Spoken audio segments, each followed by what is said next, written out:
Here we go. All right, so welcome to the Chronicles of the Folk Band, session 33. I always forget to look that up before we start. Session 33, so the folk band find themselves in a different place at the moment.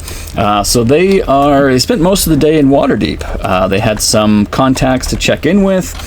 They put their name on the big board at the Yawning Portal, went down into the Dungeon of the Mad Mage to try to find their friend Aubrey. And they were met almost immediately by the specter of an angry who ended up being Aubrey, who was very happy to see you. Got a chance to really chat with him for a little while. Let me turn my video on here. Not that you at home can see it, but so you got to chat with Aubrey for a while. You asked him a little bit about the dungeon. He explained that he did not populate it with monsters, but at the time that he was stuck in Lyland, the monsters moved in because it's a big mountain.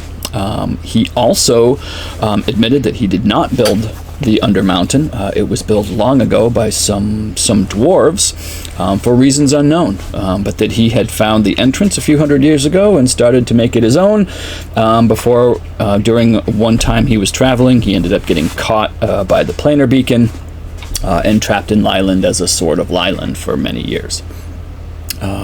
He did tell you that he had seen a artifact of giant and or dragon slaying, and that he would see if he could locate that for you. He did end up letting you know later that he found it, and it is on floor 3 in the possession of a minor noble in Skullport, the port in the dungeon, full of skullduggery. So after leaving the dungeon, you headed out onto the streets of Waterdeep, the streets that were mostly clear, with a floating castle in the sky. The people of Waterdeep are still a little wary of going out in the streets alone. So during your time in the streets, you saw maybe a couple of contingents of guards walking through, some random people here and there, and made your way to the auction house, where you spoke with the auction head, who gave you a little bit of a hard time at first, but after finding out that you were on a quest from the Lady of Waterdeep, he let you in, let you look through the articles for sale. And a well-placed 100 gold. And a well-placed 100 gold, that's right. I forgot about that. He did. He was very happy to accept your gold and let you look through what he had for artifacts, as well as research for you who may have purchased one in the recent past. He did find a name for you, another minor noble from Silvery Moon, and he gave you that name as well as 2 places you might be able to locate him, as well as the fact that he is a member of the Order of the Gauntlet. And with that, the team decided to head back to the Yawning Portal, again walking through the empty streets of Waterdeep, making their way back to the Yawning Portal. They met up with Varnock, decided that they knew someone in Neverwinter who might be able to make or might even have a potion on hand that they're looking for. Varnock decided it was time for him to head back to Everland, so the group all decided to walk together to the safehouse of the Harpers and teleport out of there. However, upon leaving the Yawning Portal, after spending hours not hiding the fact that they were in town, the folk band was ambushed by the Zentarum assassin group, the Shadow Horde. Stepping out of the Yawning Portal, they were immediately met with an assassin, followed by mages throwing fireballs and what seemed to be a warlock summoning an elemental made of shadow. At one point, Zwazos, hearing a booming voice in his head declare that all things shadow belongs to him, was able to use his willpower alone to take control of the shadow elemental, and turn the tides a tiny little bit in their favor. Varnock was also able to counterspell another fireball.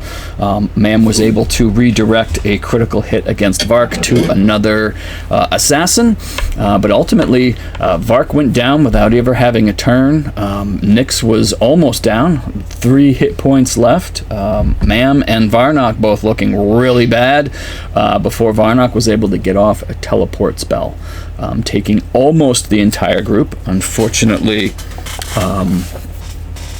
Amos, the arcane gel, was invisible and unable to be targeted. But upon teleport spell going off, the group find themselves laying on the floor of the Harper's safe house, at which point Zwazos was able to quickly poof Amos and then poof him back. Neeb was able to stabilize Vark, who was unconscious and bleeding from a multitude of wounds, and the group is now kind of reeling on the floor of the Harper safe house, wondering how the F that just happened.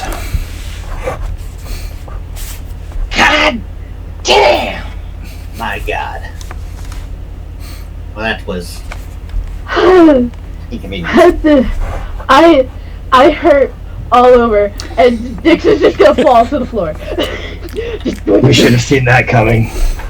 Heal Vark. On it. Nick, can you have me targeted? Oh, yeah. Hang on. Do. I guess this is the main drawback Okay. of being in the folk battle. You're targeted. Yeah, people always try to kill you. Fucked with. What are you talking about? You don't even have a scratch on you. I suppose. I'm still flustered, and I don't like it. Am I targeted, Nick? You are, yep. Being flustered is such a problem. Very flustered. Aw, crap! Good enough. And Vark wakes damn up. it. That's all we need. There you go. I'm also thirsty. There you go. Yeah, I imagine Neeb evaded all those fireballs by hiding behind Vark. Thank you. That will do. Very impressive shadow. Vark being Let's do this. 20 times my size. Yeah, just a about. meat shield. Yep. He's wearing you like a backpack. Yeah, and so also in this big room, the giant shadowy elephant in the room is this hulking just mass of shadow. Like, it just looks like tendrils of shadow undulating, and it's just kind of standing there, not moving, not reacting. Hey, Do you have a name? What language are you saying that in? Abyssal. No Do we have a reaction. map that I could possibly have? Oh, we're not. Ooh, we're not on a map. You know, I Are will. we on a map? You're not actually on a map, but just because. I mean, I'll share the map you were on when you got. Can I have Nyx ask the shadow thing if? Oh no! Wait. Don't I? Do I have a missile? Oh, I think I have a missile. I have the helm. I have the helm of comprehend languages. Blood everywhere.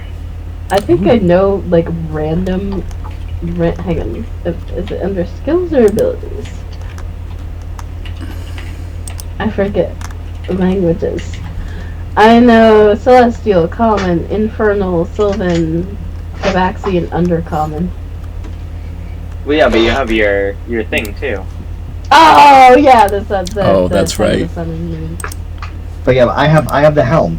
You do have the helm, so you can understand any spoken language. It does not give you the ability to speak any other language. That's right. I was trying to, yeah. But Nyx can be understood Yes. by anybody, Yes, Nyx can. so long as Yeah. they speak a language. Yep, and it does. So you're just asking for its name? Yeah, it's like, hey, you got a name?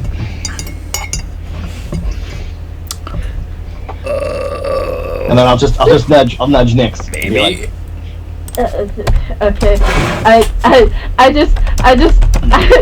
I get nudged, and I'm like bleeding profusely with multiple holes in my body, and I'm like, you got a name? And so you see it's like a spot in its like face just kind of like ripples, and you all hear this like grinding like wind sound, if that's even possible. Lauren Bobert has gotten off Hey, too. And whoa! What the? Okay. I don't know what just happened there. Okay. Sorry. Yes, and Nix, you hear the word. Where is it? Abramos. Abramos. Oops. Welcome. Abramos. Abramos. Welcome to the folk band. Weird name. And Zwazos, if you're using your helm, when he speaks, you understand the literal translation of that, which is stalwart. Ah. So is that? Do I hear the word Abramos but understand it to mean stalwart, or do I hear the word stalwart? You hear, but the helm lets you understand the literal translation as stalwart. But Nyx, speaking the language that it's speaking, hears that he says Abramos. So Abramos is the word. The literal translation is stalwart.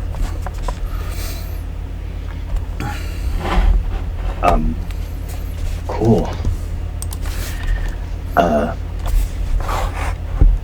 Well, hang on a second, real quick. Let's do this also. Because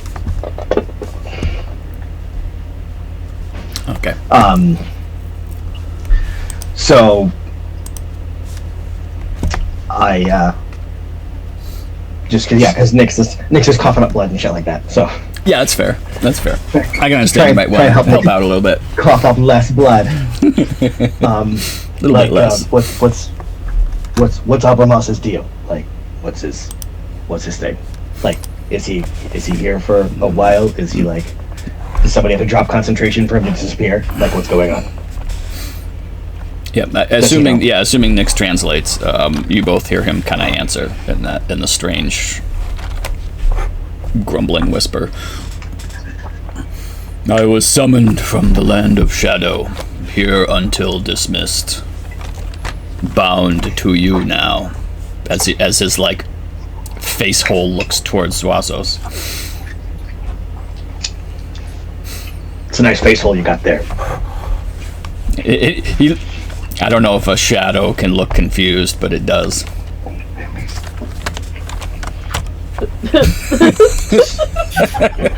Oh dear. So, Zwazos, what happened there?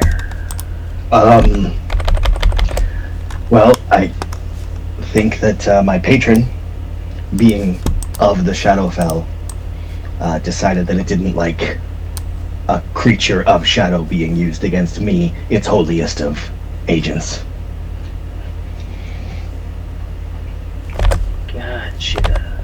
Yeah. Or This something is like all that. real. Holy. Face holy. Okay.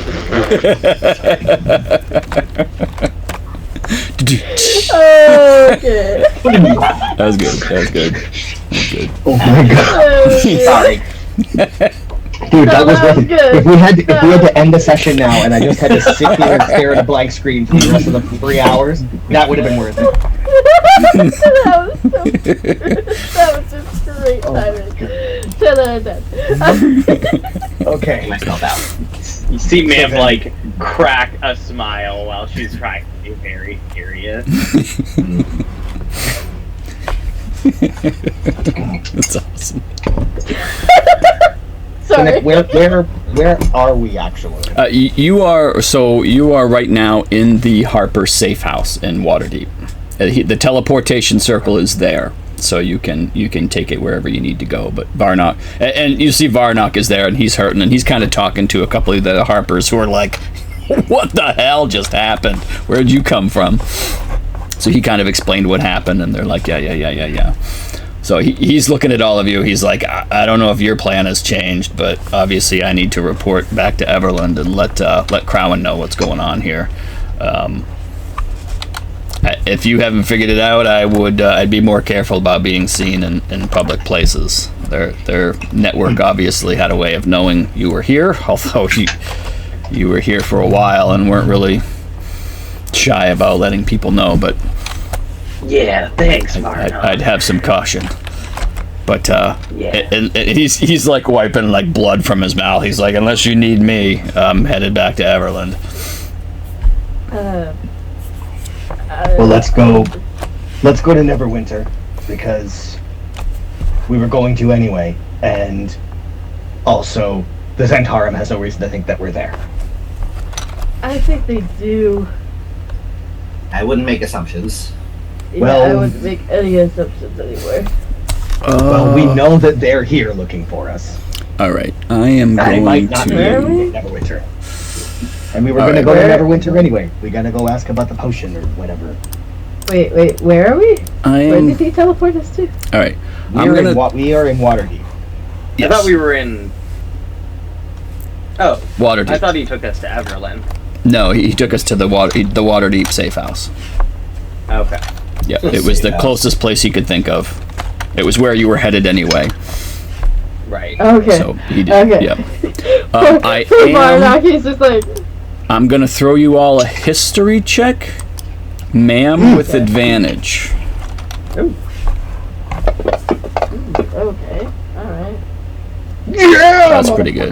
Yeah, that's pretty good. You. I did not roll advantage. I'll throw another one. Okay. Or I'll just throw a d20. Well, I mean, at 27 I is pretty did good. just as good as I did in high school. with that you roll. beat it. Okay, 28. Yeah, so Zwazos, you kind of remember this, and ma'am, you really know the significance of it. So twice now, you've encountered the undead of humanoids that you've killed. Nyx, you killed Riga at the Tower of Inyarov, and it was Riga who was with Ebondeath at the Temple of the Allfather. Zwazos, you had killed Valine in Phandalin, and you recognized an undead version of her here with the Zentarum as well. And I'd say, with your affinity for the undead and kind of your, role as the Watcher of the Ancients, you recognized a Revenant. That both of those were actual Revenants. And that Revenants always know the direction and distance to their target. Fuck. Now, you had burned the remains of the one at the Allfather's temple, so you're reasonably sure that one's not still following you. But obviously the Zentarum have one also. Though you're not sure how that could be.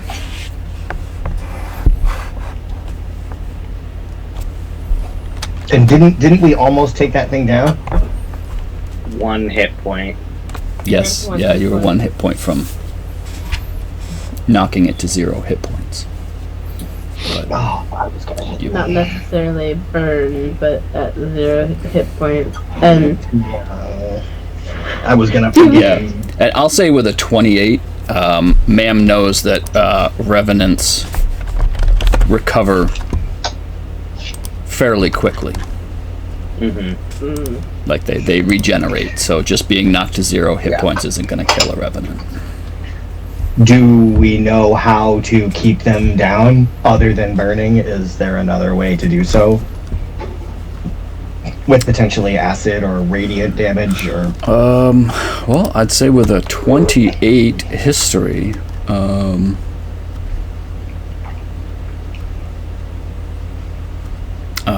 that it must take fire or radiant damage while at 0 hit points in order to be destroyed.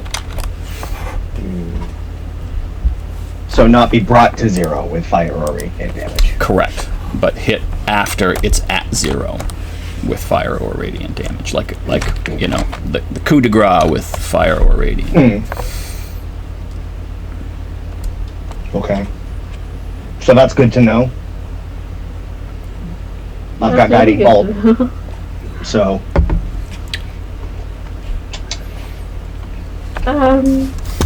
So do we have to like desecrate bodies now to make sure that they don't haunt us? Oh shit. God, I hope so. And that's not the answer I wanted! If we must, we must. Fark's gonna start leaving mutilated corpses everywhere he goes. After she's like... Oh, how far away are we from where we were? Like, can I still communicate with Amos? I would say no, but I assumed that you were going to use your bonus action to dispel him and re-grab him, but he is too far for you to communicate with. He is too far. All right, Yep. then I would. Without being able to like immediately saying, Amos, what do you see? He'll be like, what's happening over there? Yeah. And if not getting anything back, then I would just. Okay. Yeah, I assume so. Yeah, so he pops back. I love him so much. I give him big hugs. And his eyes are like huge. Amos is like, Look, this is all great. We gotta leave. We can't be here. Yeah. Like, how we need far to away? take this teleportation circle now. How far away can we get? How far away can we get away from here? Anywhere where there's a Harper One teleportation back to the circle. place. I say we go to Neverwinter. That's where we're going anyway. Yeah. For that I know, but don't they know we're going there? Well, they'll know where we are and how far and what direction, but I mean, they'll still have to travel to get to us. Why don't? But they what have teleportation circles too. Do they? Yeah, you know they You have do. to assume at least. You know they do. because that's how they. we know they have. Mishka told you that they have them most cities. Well, Oh. Yeah. Alright, I missed that. Oh, that sucks. they have their own network. You do remember, though, that he was working with Lord Neverember to tell the location of the ones he knew, and that last you knew, Lord Neverember knew the location of the Zentarum circle in Neverwinter. And they were like actively about to send people Yes. to leave when we left. Correct. So that might Just actually scratch be, it out. That might actually Disable. be a safer option. I mean, it might be the safest. Yeah. I mean, so and again, that's where we're going to go anyway, to go talk to Potion Lady. So I don't think that we should just. I think we should go somewhere and rest. Yeah, yeah. You think we should go somewhere else There's and blood rest? everywhere. Then go to Neverwinter? Then go to Neverwinter? I think wherever we go, I don't think we should leave the building before we rest. Is what I'm saying. Like, what is this blood here? What, like, did blood just That's like left over from dead folks. Which one? We did get a couple of them. Oh, okay, you did. Okay. Yeah, because they were hitting their own guys with fireballs. They had evasion too. They did. Surprised there's It no was, it blood was a everywhere. well-calculated attack. It was a very well calculated attack. There's a reason they're the best in the fucking. And Yeah. Well, Assassins are assassins, indeed. Yes. Yeah. The only reason they won is because they got a chance to drop me. that's right. That's And the only reason you're not all dead is because Varnock was there with his teleport spell. Yeah. Yeah. Well, You're gonna have to teach me that one. he's like, yeah. He's like, you know, it's yeah. Crowan gave it to me, so next time you're in Everland, level I'll spell? make sure we scribe a scroll for you. It'll be a little bit before I can cast it, but I want to be ready. Sure. let's do this. Alright, so All I right. really wish that we paid somebody to put a teleport circle inside the folk band manor in the woods. I don't even think it would be done yet. Yeah, I don't think it's Yeah, been it takes a year, Yeah, a year of casting it every God. day. and Wow. you got to cast it every day for a year. And we did the math, and it would cost what, Justin? Oh, that's like 50 gold a day, 25. right? 50 gold a day. Is that what it 50 is? gold a day. So, Oh, jeez. Yeah. are there 365 days in a year in Faerun? That is an excellent question. One that I don't have the answer to right at the moment. I would guess yes, maybe ish. 30. Well, there are 10 days in a week. Yeah, and there are so there's 30 days in a month.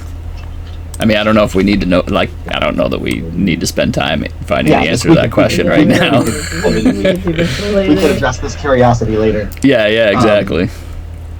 Okay, well, let's go to Neverwinter, at least to get far away from the Zentarum, because theoretically they know we are here in this building. Yes. So Yeah. let's go.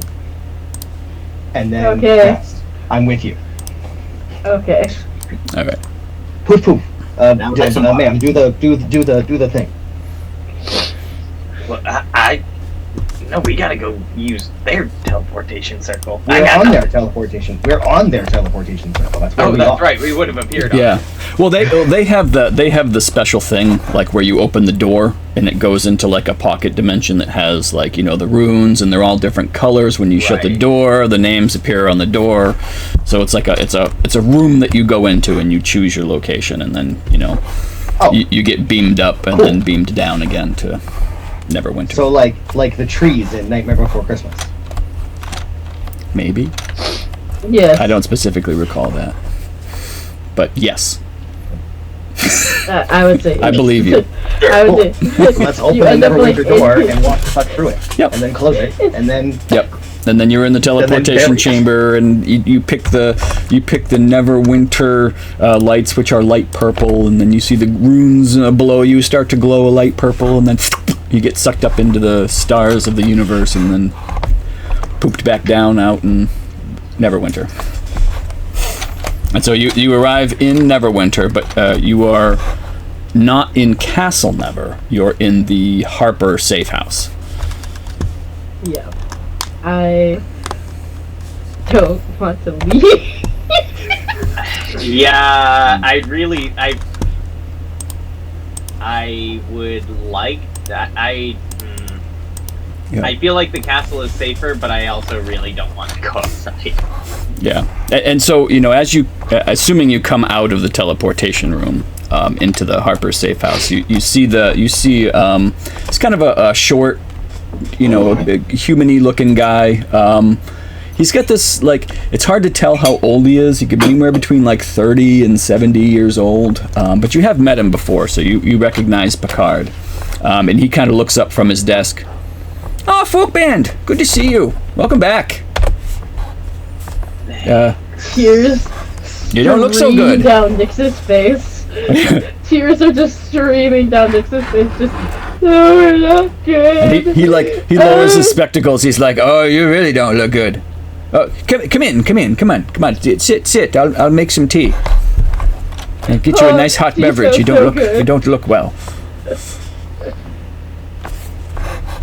And he there's a couch. He ushers Nix over to the couch. Here, sit. Oh. I'll get a nice warm cup of tea going.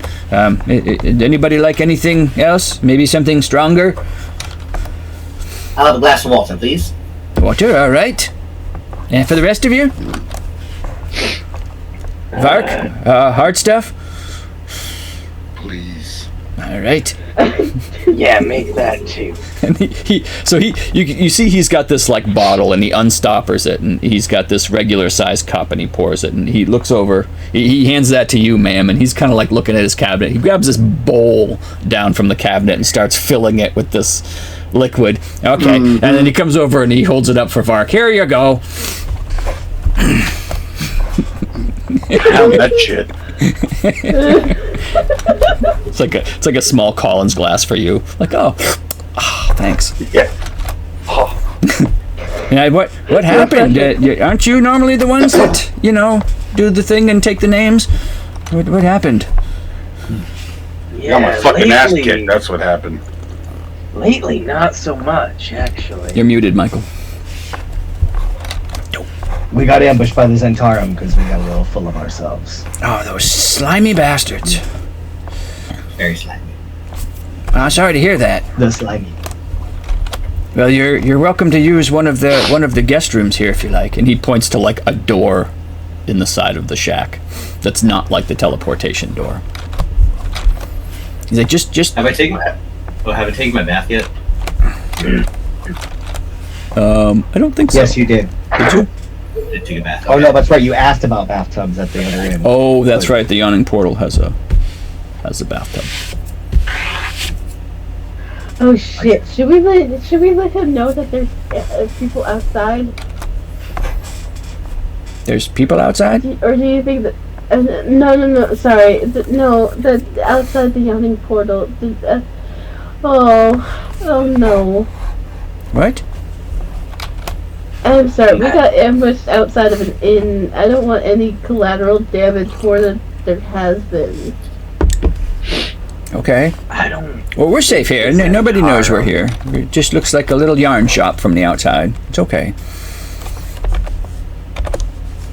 I don't think the Zentarum are gonna go,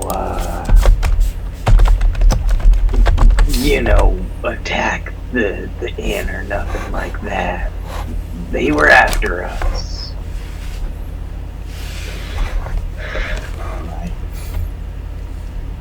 But if they're just trying to find us, I don't know.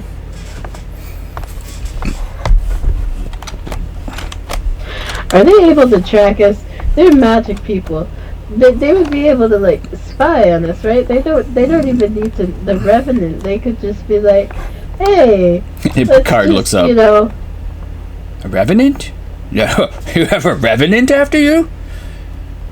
Yeah. Oh shit.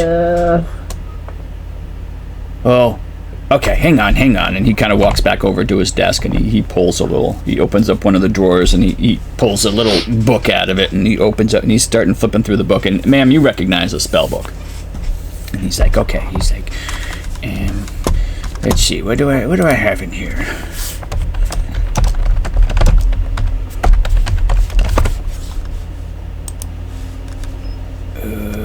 No, I don't think that'll work. No, can't do that.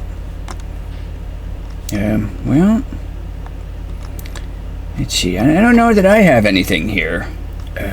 I can maybe I can reach out to Crow and maybe get them to send somebody over here and they can cast a spell for that. Are you staying here? We don't want to leave the building. If you would be so gracious to have us. Yeah. Ma'am, what level spell is the one we were talking about? Private Sanctum? Yes. 4. No, so never mind. But ma'am would say, yes, you have anybody who knows something like Private Sanctum or that might do the trick or Protection. Oh yes. I don't have that one, but yes. Let me hang on a second. Hang on. And he kind of looks through. He's like, okay. And he starts to cast a spell, and he's got this copper wire that he's holding. He does not put said copper wire in his mouth, but he does start casting a spell. Hello, everybody. Today, it's all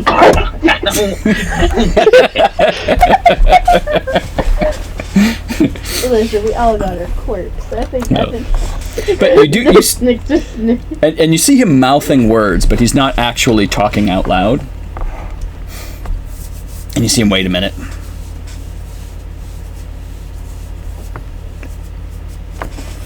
Okay, yes. Apparently Varnock just landed in Everland as well and let Crowan know what's going on. Most of their mages are out battling giants at the moment, but Crowan said he would show up here in just a few minutes and he can cast Private Sanctum here as well. So he said he'd be here in just a few moments. And Crowan.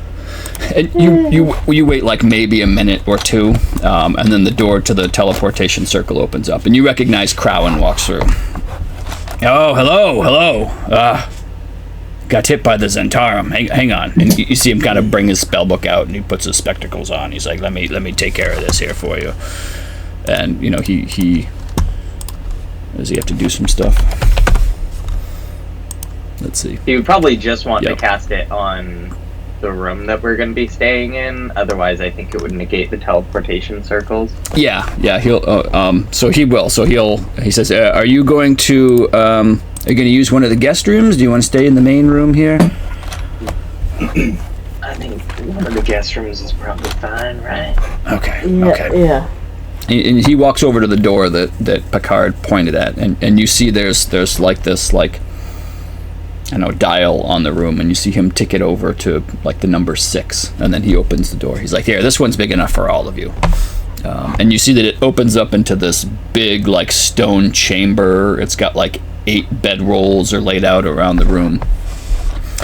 Come on in. We'll let you use room 6 for now. Excellent. Magic is so cool. Still muted, Michael.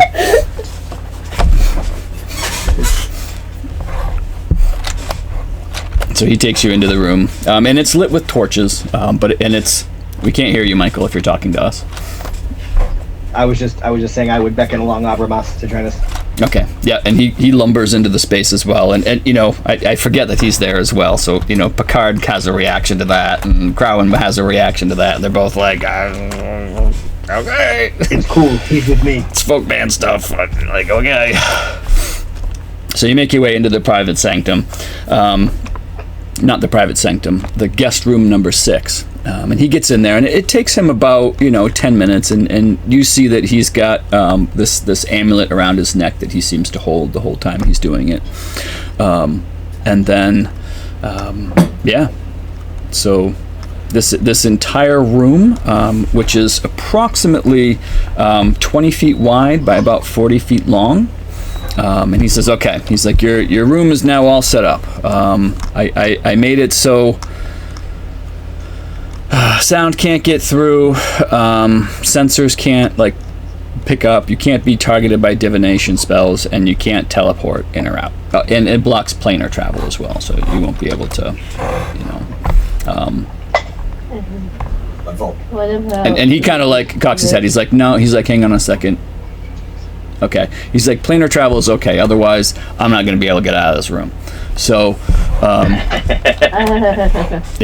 the next 24 hours, you'll be all set. I don't have to maintain any type of concentration or anything on it. So you're all set in here for the next 24 hours. Whatever it is, won't be able to find you. And technically, you're not even on the material plane when you're in here, so I don't know if that would stop its divination anyway, but you should be all set to at least spend the night here. And, yeah. Man, I hear you all have been busy. You burned down a Zentarum building, did I hear? The headquarters. That was really The headquarters, which is why they're Impressive. kind of... We're gonna bring the whole thing to its knees. I mean, That was my first fight with the Sounds folk good. band, and I'm quite impressed. yeah, so it's nice to Yeah, meet you guys nice the to one. meet you. I don't think we've met. My name's Crowan. I'm the head of the Harper network. I need Come on. Red Grung. That's it. It's nice to meet you, Neeb. I've only met one other Grung, and he was not a pleasant fellow. So it's nice to meet Yes, you. I hear that a lot, yes. Well, it's too bad. Yes. Nice meeting you. Very nice to meet you. A friend of the folk band's a friend of mine. Yes, friends. They like me. Hence, Nobody likes me. They like me. and...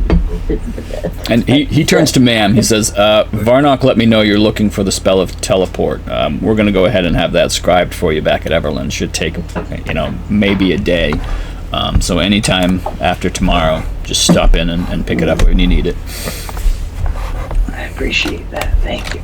Sure. Resources are getting fewer and far between, but I mean, you're our best resource for peace in this world. So we're gonna try to prioritize your needs. sorry. What's the folk band's current plan? We have some reports of fire giants making their way south.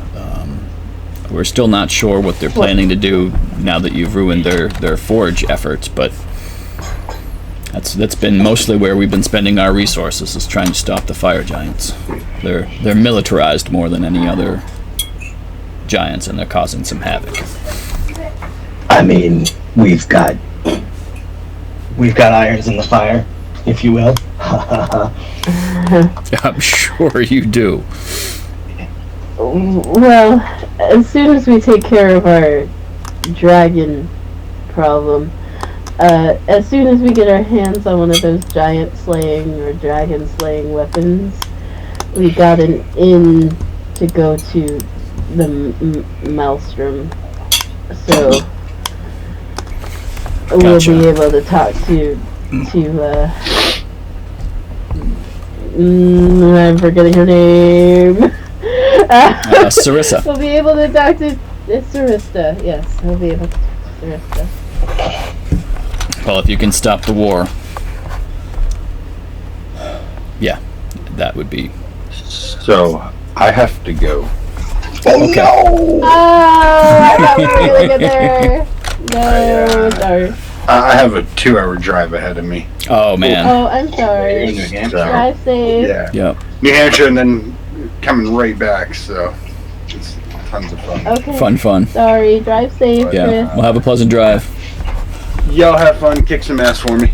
We'll do. Bye, Fred. You will. We Bye, will. Fred. See you in 2 weeks. 2 weeks. 2 weeks. 2 weeks.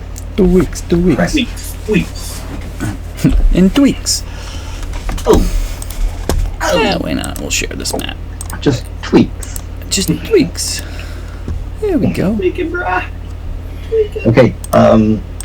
So I assume we've all, like, my plan was to ask Abermas like how he would most comfortably rest, and then if it would be comfortable for him, ask him to kind of like hunker down into this thing that Zwazos could kind of nest in. and then snuggle Amos. And Nyx asks the question, and he just kind of returns in his strange language, "No rest." And then he kind of like, you see his form just kind of like pool down and create this like donut of darkness, of like shadow. Oh, that was intense. And like, you kind of crawl in there, and where you touch shadow, it's almost like a very low density water where you touch it. Like you can like your hand passes through it, but like once you start to like lean into it, like it gets more and more and more dense until finally it like you're resting on it. And then about 30 minutes into that, it disappears. No! No! I was like, gone? Fluffy! Yeah, it just dissipates. It just dissipates. I think they re-summoned him, didn't they? Or they dissipated him or whatever. Well, I imagine it only lasts for an hour. Yeah. Yeah, he was summoned. That was bad. Well, damn. I You got could- all excited there for a and- minute. I think Ma'am knows. Right, you? I don't know. Hang on. Let me see if that is a wizard spell. I don't actually know if that's a wizard spell.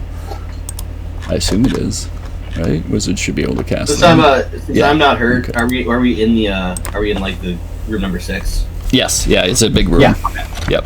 Since I'm not hurt at all and I don't need to rest, I'm gonna take my jug of water and shake the water out of it, and then put Awesome. the water over my skin. Awesome. Yeah, wear it like a suit. Yep. Yes, exactly. Little water Which suit. counts as being submerged. That's does awesome. count. Friggin' brilliant. Absolutely brilliant. Love it. That's what I figured. So, ma'am, I mean, you know of the spell Summon Elemental. So you know that once it's summoned,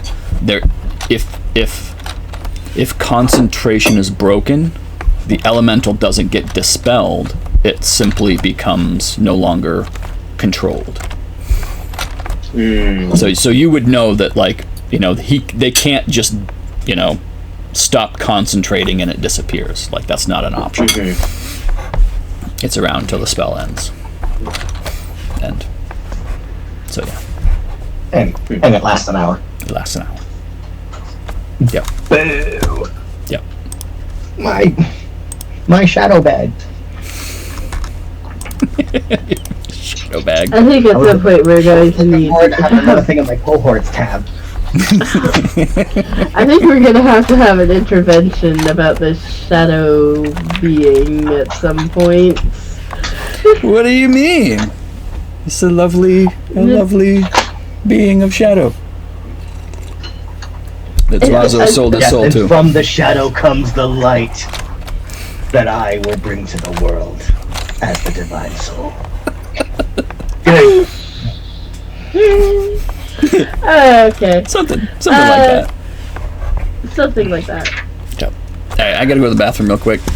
You all can decide where you wanna. I'll just go ahead and long rest you unless there's something.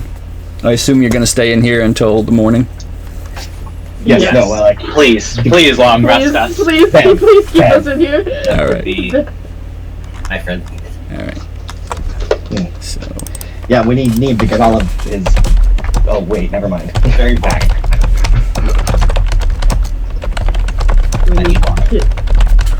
All right, and we'll do a long rest. The most important thing. Bam. Okay. And you wake up on the 26th of Elent, which is the 6th day in the last week of the month. Last 10 day of the month. And I'll be right back. Ooh, dear, dear. Whoa, did you catch that? What? But When you got 90,000 XP. Oh shit. what? No, I did not see that. That must be all from the Zentarum fight. Damn. Well, I don't think we rested for a while, so that's like Yeah. from the tower, the. Wait, isn't that like a Yeah. lot? That's Yeah. Oh, that's divided. That's divided, right? Yeah, yeah. So Yeah. so we Yeah. each. I mean, but still, we each got 18. That's That's pretty. a good. huge chunk. That's a. That's got to be close to. It's probably what, a little less than half of what we needed to get to 16th level, right, Justin? I mean, I'm just looking at what we got. Another chunk of that would put us over 16. Another 10,000 about. Yeah. Oh. I mean, I'm wondering if What do we get? the numbers might be off for some reason, because I'm looking at 184. So I'm looking at still being 21,000 short. What? But I right now my character sheet is reading 184,354 XP. Yeah, and we need. Oh no, I'm sorry, 11,000. Yeah. Yeah. A little less than 11,000. Sweet. Yeah, let's do that again. Yeah, I get a. That's a little fight. The Zentarum again? Are you kidding me? Let's burn down another one of their buildings. I wonder if we had managed to win that fight, if it would have put us over 16th level. If we had managed to win, you mean if all of us managed to get out alive? Like, Yeah. oh my god. Yeah, exactly. Let's find out. I can look at that. No, you're gonna probably encourage not. him. You're going to I mean, we're all encourage him. rested up now. I got all my spell slots. I got my Favor of the Gods. I got my Hexblade's Curse. I got my stuff. 8. Anyway. I don't think so. Nope. No. No. No. You're a good distance away from the next level. What are you? 11,000 experience away. Yeah, we just got 18 though, so I think that's what was. Oh, wait a minute. Yeah, but that's Shit. Yeah, that wasn't supposed to happen. I was thinking it could have been. Yeah, that was not supposed to happen. Oh no! Did you put an extra 0? No, that you got experience for killing the Shadow Horde, and you didn't kill the Shadow Horde. Oh, boo! Yeah. Yeah. We killed some of them. You did kill some of them, and you killed the Zentarum at the barge, right? That's where most of that experience came from. The fight I missed sounded intense, but not like All right. 18,000. Yeah. So you don't get 8,000 of that. So what is? This is why I said to not get excited. 184, 354 minus I can't help It was it. 50. It was 176, 354. What is like is that is a lot of XP, right? That's I a get shit 7th level ton. spell slot. That is a shit ton of Yeah. experience. Yeah. Does that include quest experience? You hadn't completed any quests. We got to the Zentarum and got the contract. Yep, that was not a quest. It wasn't? Nope. Oh, It's part of a I think larger. that is It's part of a larger another quest. Quest of a quest. And Neeb.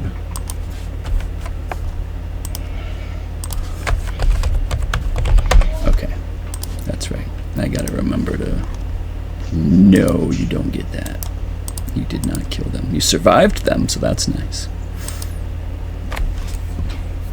All right. All right. Mr. DM. Yes. Question. Yes. So, how many times would I be able to submerge myself in a full jug of water? How much water could like a jug carry? Well, That like I could. You can create water once per day too, right? That is true. Thank you. Yeah. smart. I mean, what are? But still, I just want to know. What do you got? What do you got? We have an alchemy jug also.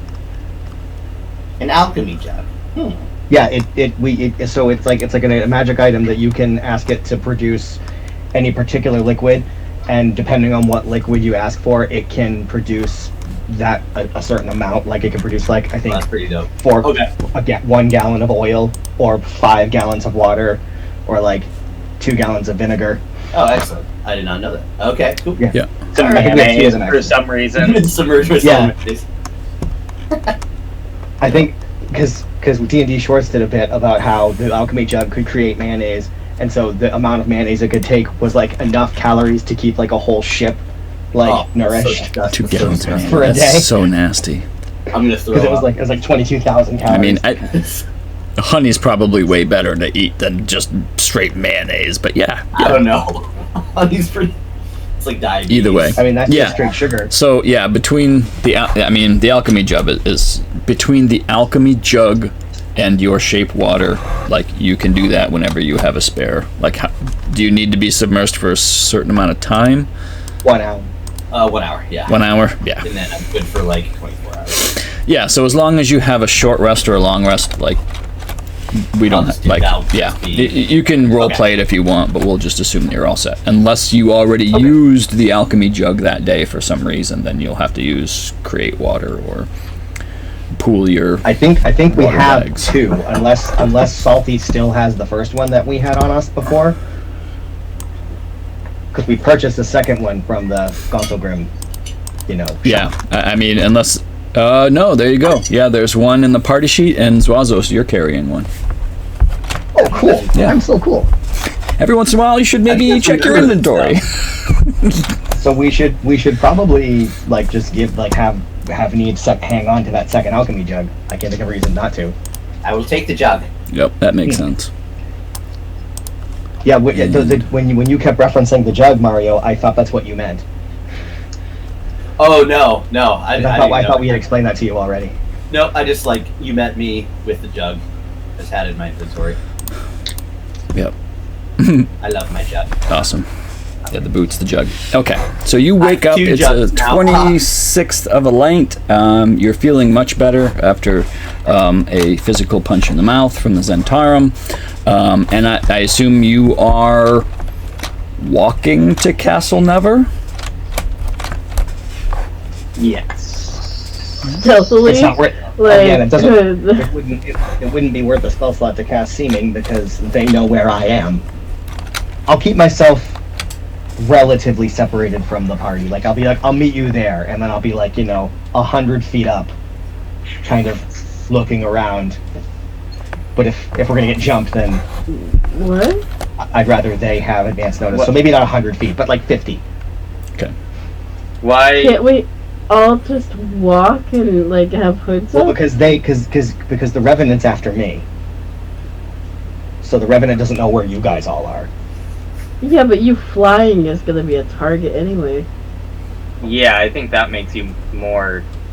The Revenant knowing 100 feet distance to us, I think, is not as. I guess I was thinking in the terms of like another ambush.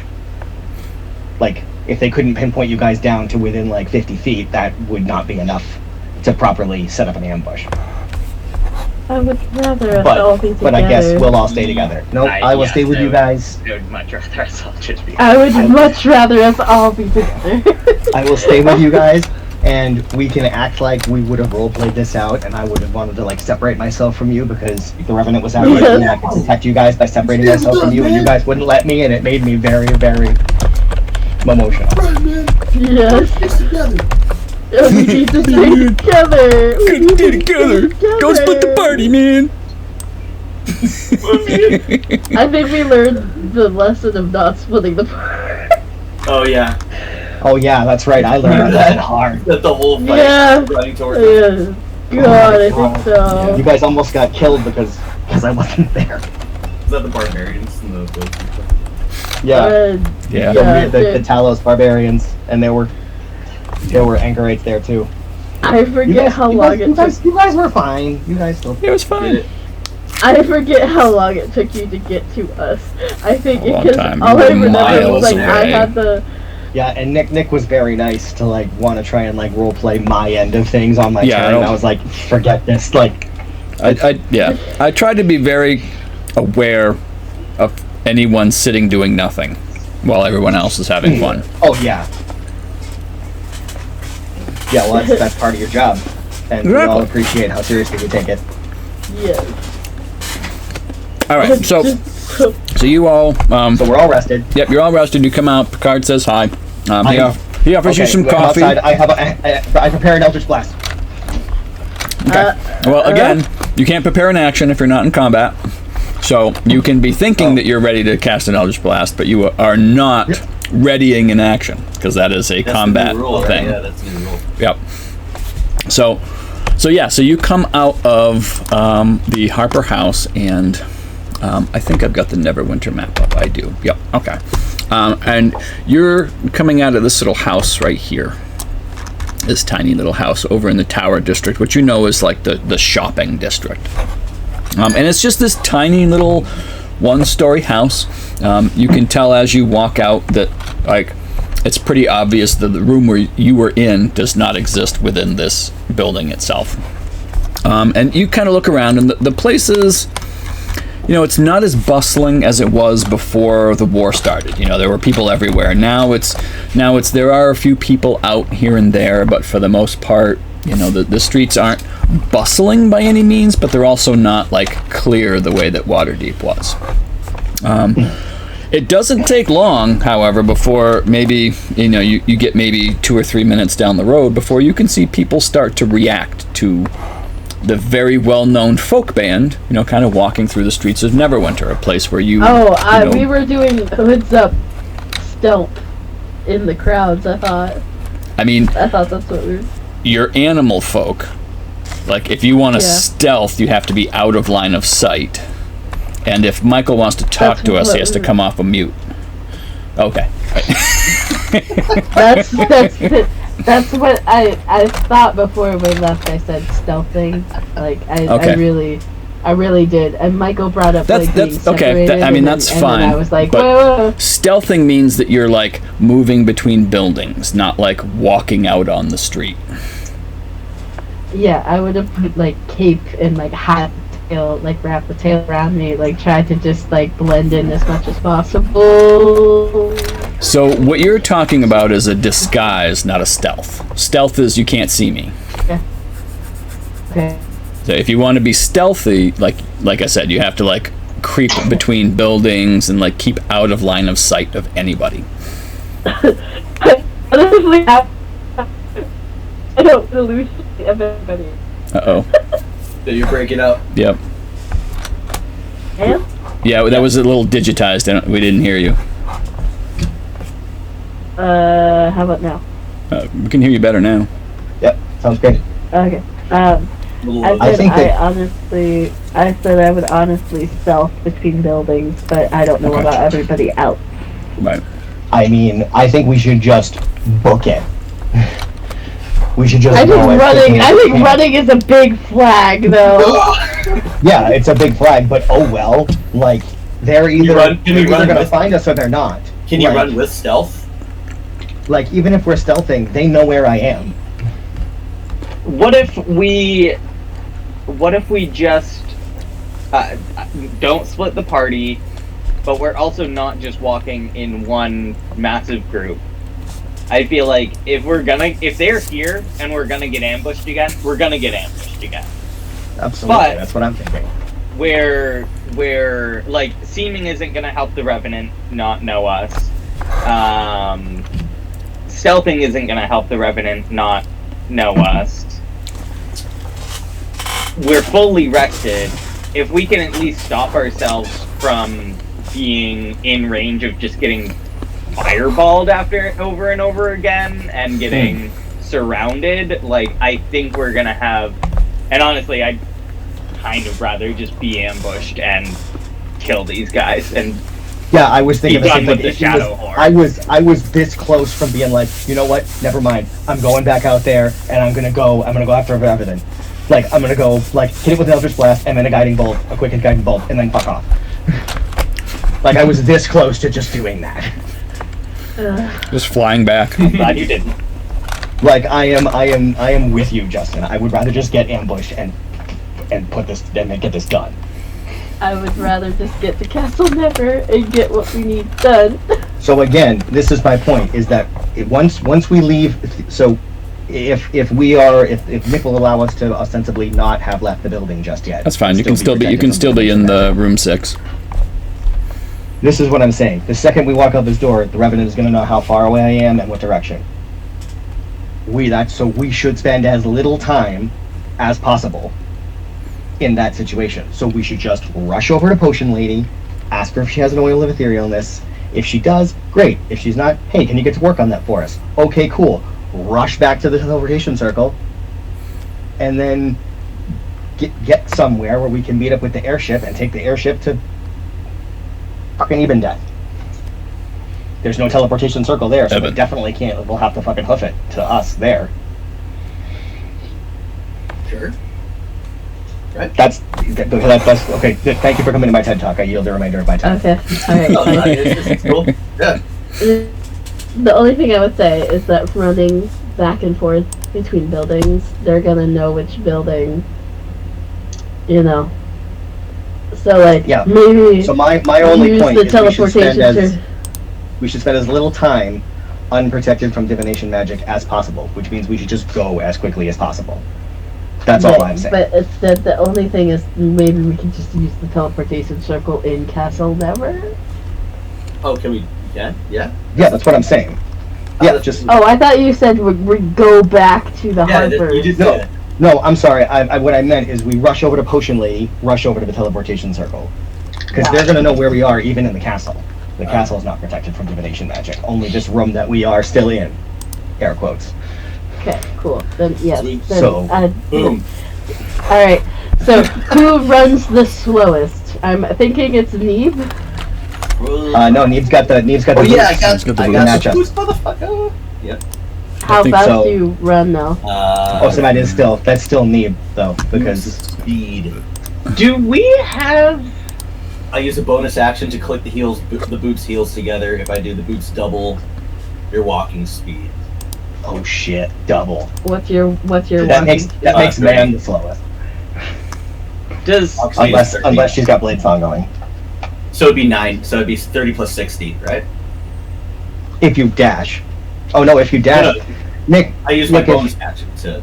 Instead of dashing, I use my bonus action to click the boots heels. yeah. So I don't do And- 30. I do 60. 60 would be your Right. movement speed But for then- 10 minutes. But then if he dashed, his movement speed would still be 60 again, yes? because his movement speed isn't doubled. It doubles your walking speed, so yeah, your dash would be another 60. Cool. Oh, right. Okay. Yeah. And then Yeah, on your next turn, you can dash twice because you can dash with a bonus action. So you can go faster than all of us. Yeah, I'm actually That's pretty fastest. fast. Yeah. Yeah, that's I pretty like well. these boots. Whoever gave them to me is cool. Yeah, Oh well, no, yeah. maybe not with Nick's feline would agility. be pretty close. I have. Oh yeah, no, even just 50. with a dash, that's 110. So never mind, I'm full of shit. Yeah, and you get your feline agility you can use once, so you're halfway there before. was- Has anyone seen the movie? Has anyone seen the movie Kung Fu Hustle?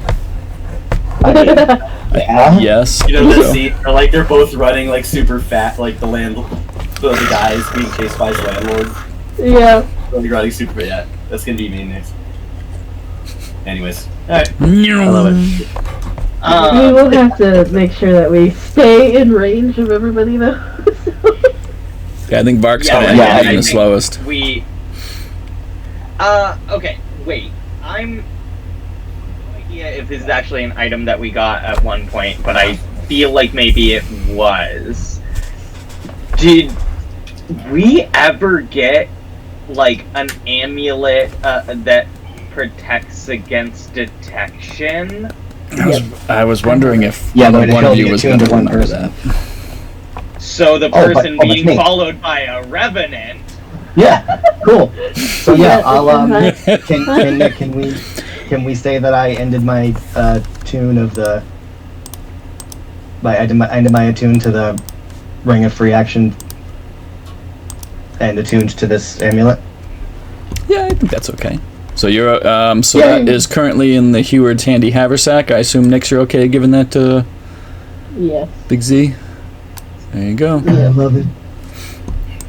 I This would would- this- if you didn't already have inspiration, I would give you an inspiration, Justin, for remembering that. I've been waiting to see if any of you remembered you had that little trinket. Well, I remembered, but I didn't know if that protected from like revenants following you. I mean, you had never had a reason to question whether or not it would work, but you also Yeah, it haven't been says here, attuned to it either.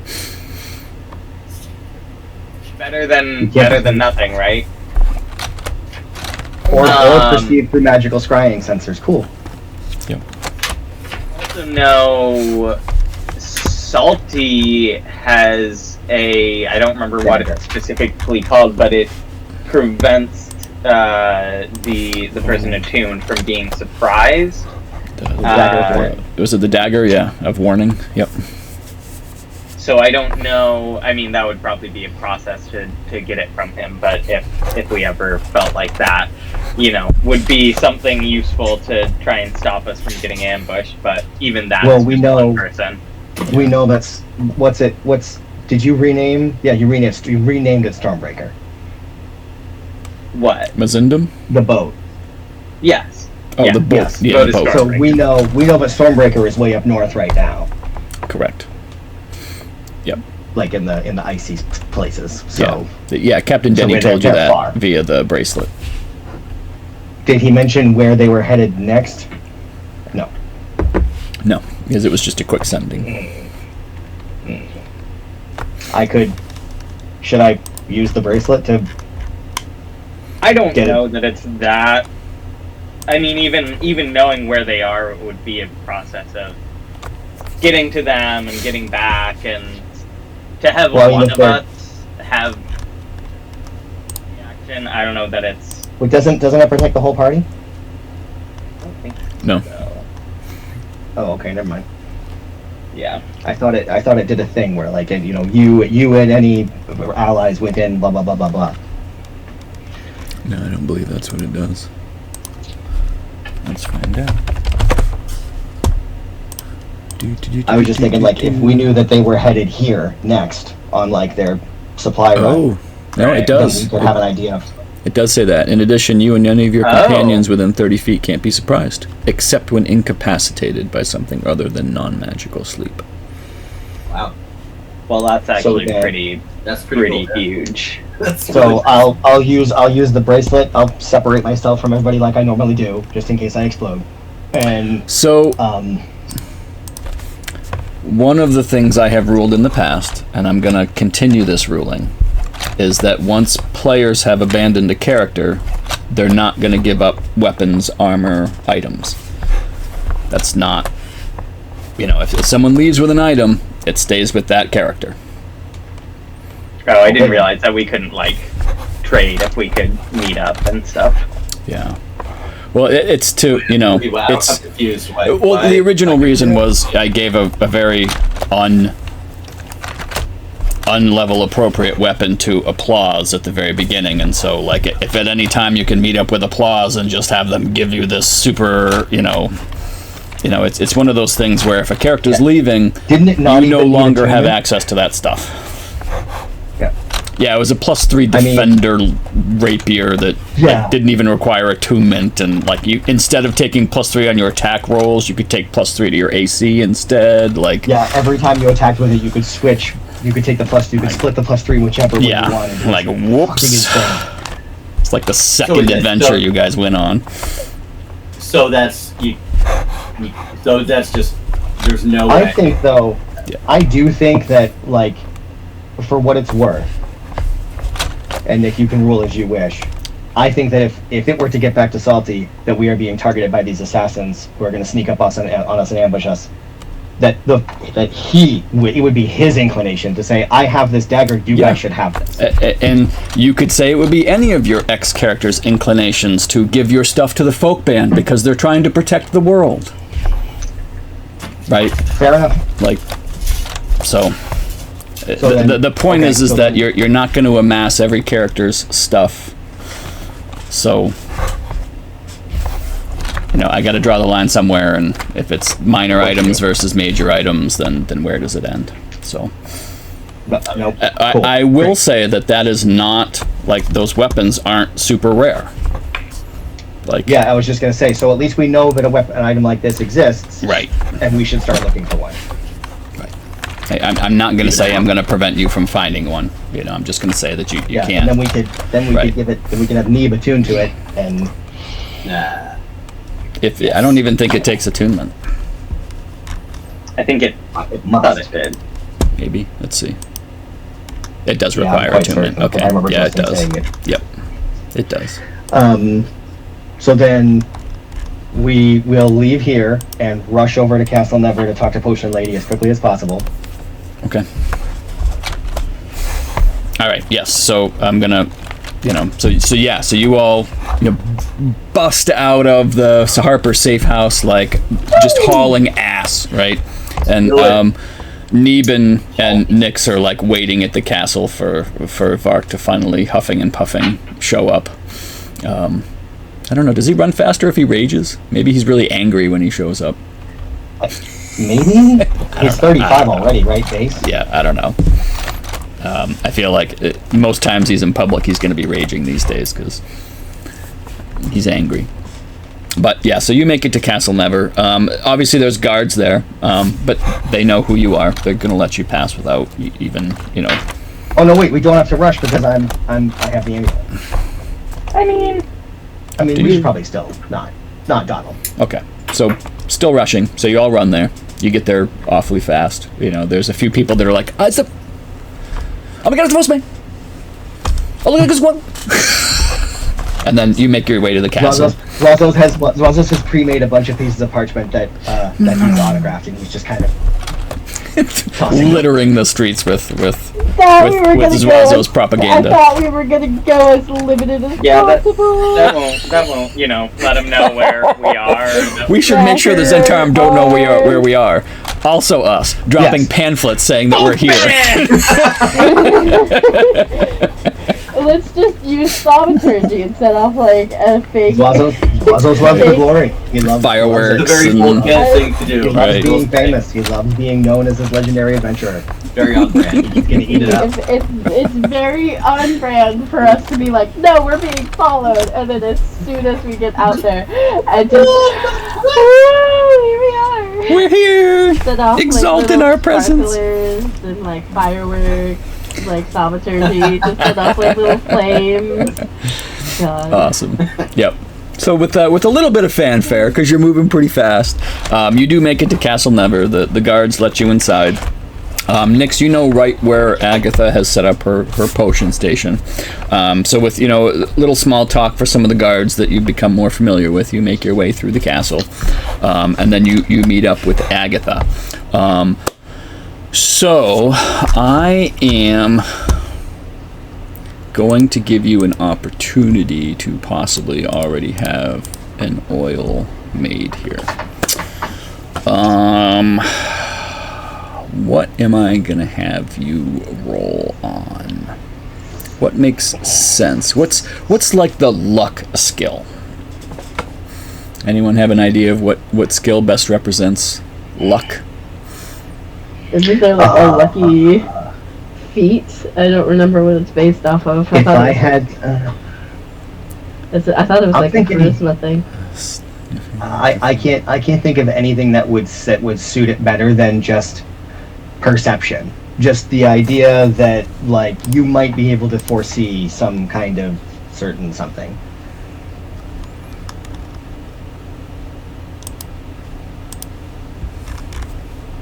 Sure.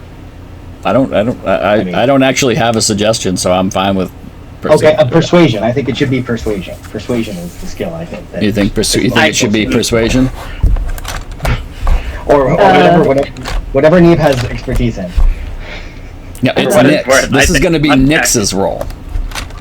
Oh, because Nix is friends with Agatha. This is Nix's. Right. So I'm inclined to go with perception. Like without any meta, like perception is kind of a good one. Perception or insight, yeah. You're okay with either of those? Yep. All right. I do have. Let's go with perception. All right. Now I got to set a DC for this. It's going to be high.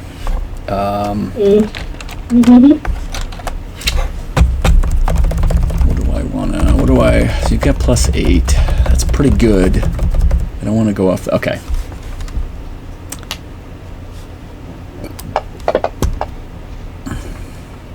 Okay. All right. Persuasion from Nix. It's not a terribly high DC. I probably should. I rolled for it. Oh no! Well, that's persuasion. That's persuasion. I thought it is persuasion. It should have been perception. You're right. Look at that. Also inspiration. That's also true. inspiration too. Should I use it? No. I mean, yeah, you can wait till you fail it to try it. Like, you don't have to call it now. If... Would you like to use inspiration? Yes, I would!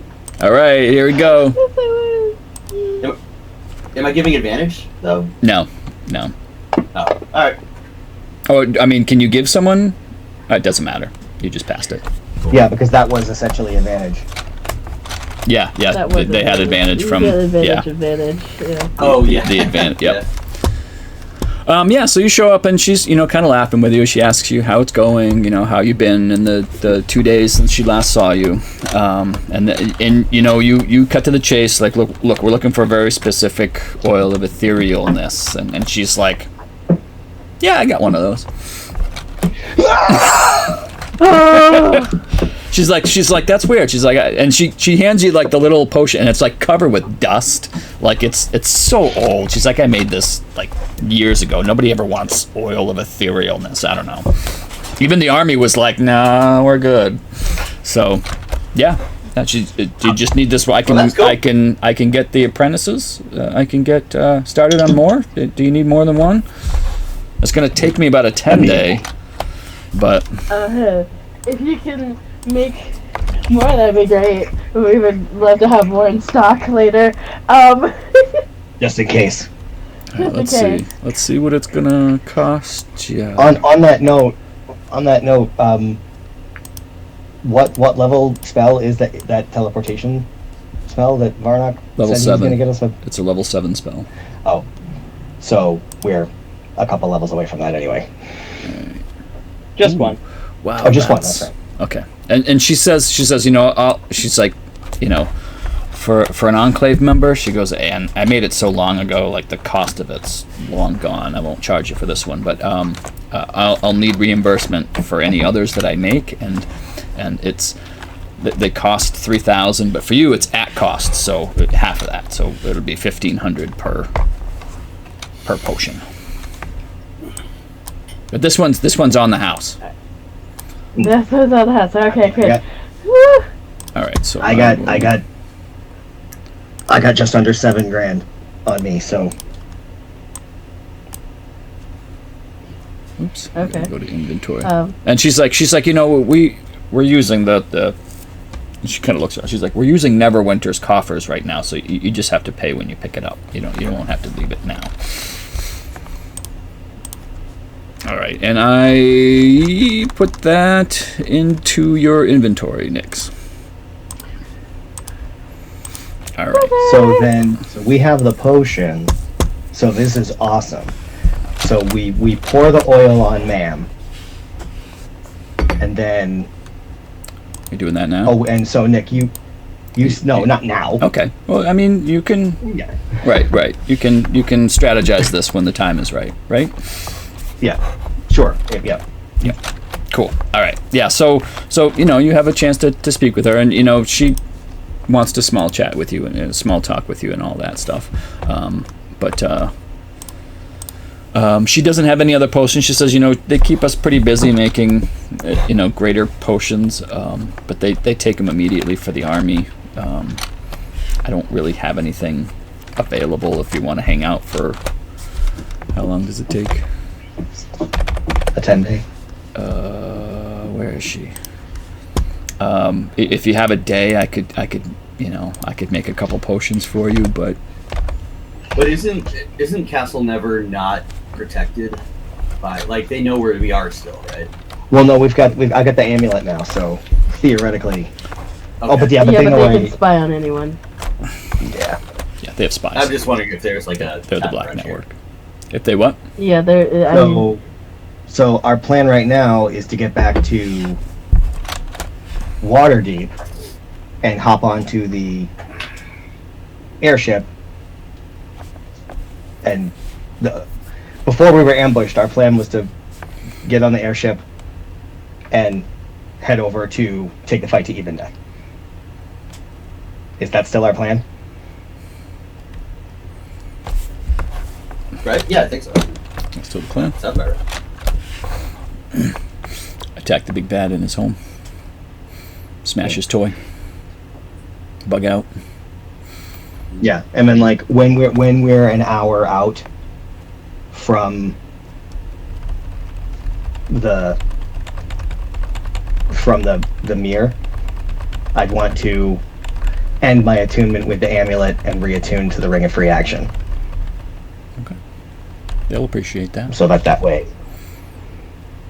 I mean, yeah, but I mean, like, there's no teleportation circle at the Mirror of Dead Men. I'm not worried about them. Okay. Yeah. They definitely can't move. I assume, unless are we party? I mean, they have teleportation circles everywhere. I mean, Fine, I'll keep the amulet if the party's worried about it. Because the whole point of taking the fight to Ebondeath is to be able to fight Ebondeath without other fucking shit that he's prepped. And so there's no point in potentially having another thing to deal with at the same time. Fine. I find that amusing. Not that the Ring of Free Action has protected me from anything yet. So, I don't want to get too meta here, but I've noticed something. What's that? He has on multiple occasions said, attack the big bad at his home. Lair. I have stuff prepared. And he just laughed at us when we said he's not going to have anything prepared. I don't want to get super meta. I think we're being told this is a bad idea. Look, I have long ago given up the reins to this adventure. The folk band does and goes where the folk band wants. Which is why it is especially concerning to me that there are hints being dropped. That does not happen lightly. So then, Okay, so what do we do then? I have been saying that we need to stop the giant war, and people are. I mean, I you know, at the cost of a little extra meta here, I really don't have a prescribed path for the. I really don't. I throw every quest you even sniff at you, and you can go wherever you want. Like, I'm not gonna tell you that if you do this or you do that at any given time that I'm gonna TPK you. I'm not gonna do that. You know, you want to go fight Ebondeath in his lair, so you know I kind of made sure you had an oil of etherealness so that you don't just get, you know, wiped off the face of Faerun. You know, at least give you a fighting chance, right? But like, I mean, your perception was very astute, Justin. I've been gently trying to maybe make it known that like you're kind of going after the final boss in his house. Yeah. Again, that's not to say that you can't win that way, you know, but you should know what you're doing. Yeah, like I said, like I thought we had a plan, and then like it kind of got lost because all the shit hit the fan, and we were like, no, we have to do this. But like we had a plan to get Hecaton, calm down the giant war, ask them like, hey, we need to take on Ebondeath again, and this time we know where his phylactery's at, so we can just cut this shit out, you know, like for good, after we put the, you know, giants to rest, you know. Yeah, and Nick also, I mean, like, again, trying not to get too meta, but Nick did drop the hint about the fire giants kind of mobilizing, kind of perhaps as a way of redirecting us towards Giants. It's just like in my head, the reason I push so hard for the assault on Ebondeath is because in my head that would mean that Ebondeath wouldn't be like having possessed another dragon, like to come after us with. Like your reasoning is sound. You know, like not having a giant also, like, dick of a dragon show up wherever you happen to be, you know, is a good thing. And that's my other thought was that Ebondeath seemed like one part of ending the giant war, because we've got reason to believe, or we've been told, that Ebondeath is at least partially behind the disappearance of Hecaton. So if we try to free Hecaton, we got Ebondeath that. is there. We've been saying that a lot, and I don't think that's the information we got. What did we get? I think the information we got was that Ebondeath was friends or associates or acquainted with the Kraken. We were told this by the Oracle, right? Yes. So, Nick, would you be willing to just reiterate what the Oracle told us? I actually wrote down everything you asked and everything that was answered, just in case. Fucking man. All right. So, and I actually, like, I went back and wrote this down word for word. So this is everything that you got from the Oracle. Ma'am asked, what 3 places can we use to triangulate King Hecaton's position? And he told you the king is held aboard the ship the Slar Kestrel, moving in the Sea of Storms. He's currently east of the Whalebones. Where's Ebondeath's phylactery? Located in his mausoleum in the Mirror of the Bedmen in the castle that once stood there. How can we stop this war against the giants? And he said he was disappointed in Uthor's cowardice. Return King Hecaton and deal with Uthor. What can you tell us to prevent catastrophes in the future? And don't take the world's troubles onto your shoulders. You can't control everything. Otherwise, spells, scrolls, or some items can help you peer into the future for events you cannot anticipate. Can you shed any light for us into the death of Hecaton's wife? Okay, and so this was the whole answer he gave you. Yes. Uthor, younger brother, has coveted Hecaton's crown, saw an opportunity, and allied himself with Blix. The deal was that Uthor promised Blix soldiers, and Blix would help him kill Hecaton and take over the Storm Giants. The folk band caused that to fail. Uthor then hired the Zentarum to kill Queen Neri under the guise of the Lord's Alliance. Neri was working with the Lord's Alliance to make peace with the small folk, and the Zentarum Shadow Horde attacked and killed her. Hecaton did not believe that it was the Lord's Alliance, and despite a badge being found there, and when King Hecaton did not return, Uthor claimed the small folk killed Neri, the small folk band killed Neri, and now Hecaton as well. So he took a group to Leyland to kill you. He sacked Leyland and then Phandalin, which upset the Allfather, and he broke the Ordning. If his greatest could allow such wanton destruction, perhaps another race can rise to the top. If you convince Sarissa of what truly happened, she has a small piece of evidence, a token from the gambling ship in Womford. It's the only evidence that they have that the Lord's Alliance did not kill Queen Neri. In Womford, the contract exists, blah, blah, blah, blah, blah. Conservative evidence, you already have that. Once the betrayal is uncovered, I will restore the Ordning, the Giants, blah, blah, blah, blah, to get Sarissa a conscience owned. What can you tell us that will help us in freeing King Hecaton from his captors? Who are they? What are their abilities? What threats await us when they try to free him? The answer was, he's being held by Morkoth, the Kraken, friend of Ebondeath. Between the two of them, they've placed enchantments upon them. Great Dispel, a high-level Dispel magic could remove either of the two spells, or killing either one of them could dissipate either of the enchantments. They're located at Whalebones, but they're also in the areas of Rothan, Purple Rocks, and Gendarolum, among island nations in the Trackless Sea, and you'll have to contend with, there are assassins there, as well as Morkoth himself. And then he did say that the Cloud Giants or the Stone Giants are the most likely to help you, but neither would do so for free, because his people do not trust the small folk. Either way, you need to convince them to help. The others would never help you willingly. That was all the information you got. So, I don't know if that So there is helps. a direct connection, seemingly, that he at least helped put the enchantments on Hecaton. And killing one or both could help weaken the enchantment. Correct. So there is a more direct... I was only remembering the part of them being cracked, but there is a more direct connection. Yes. They are holding King Hecaton for whatever reason. So then, if we are being, if we are reconsidering the assault on Ebondeath, then we should probably go back to Waterdeep.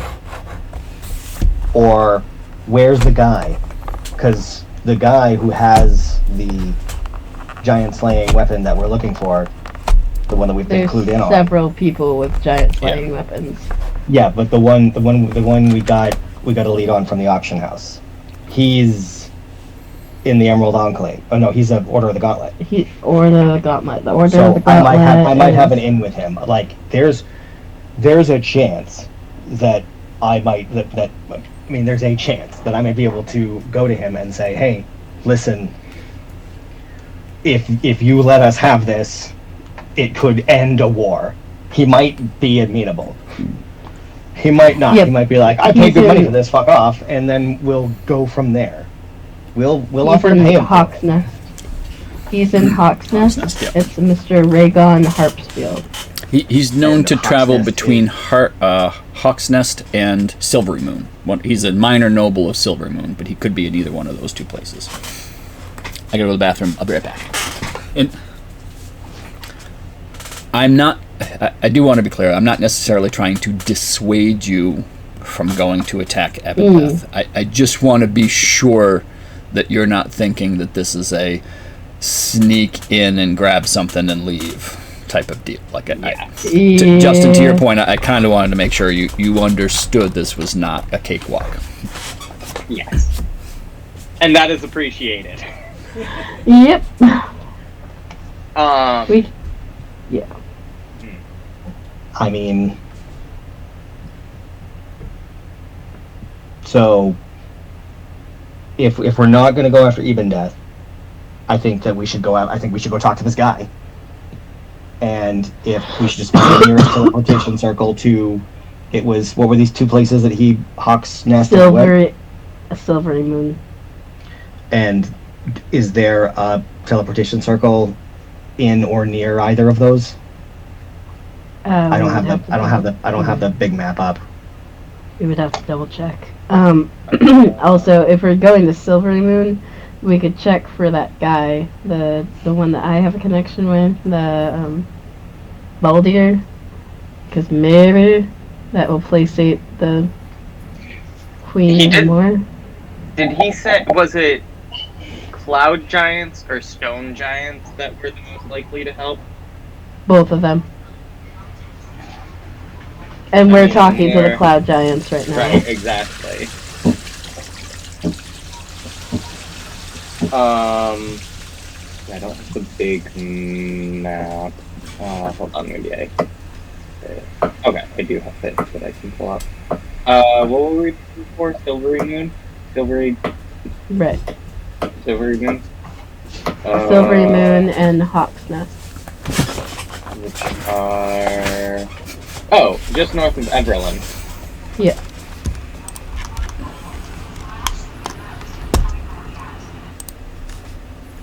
Which I can get us to.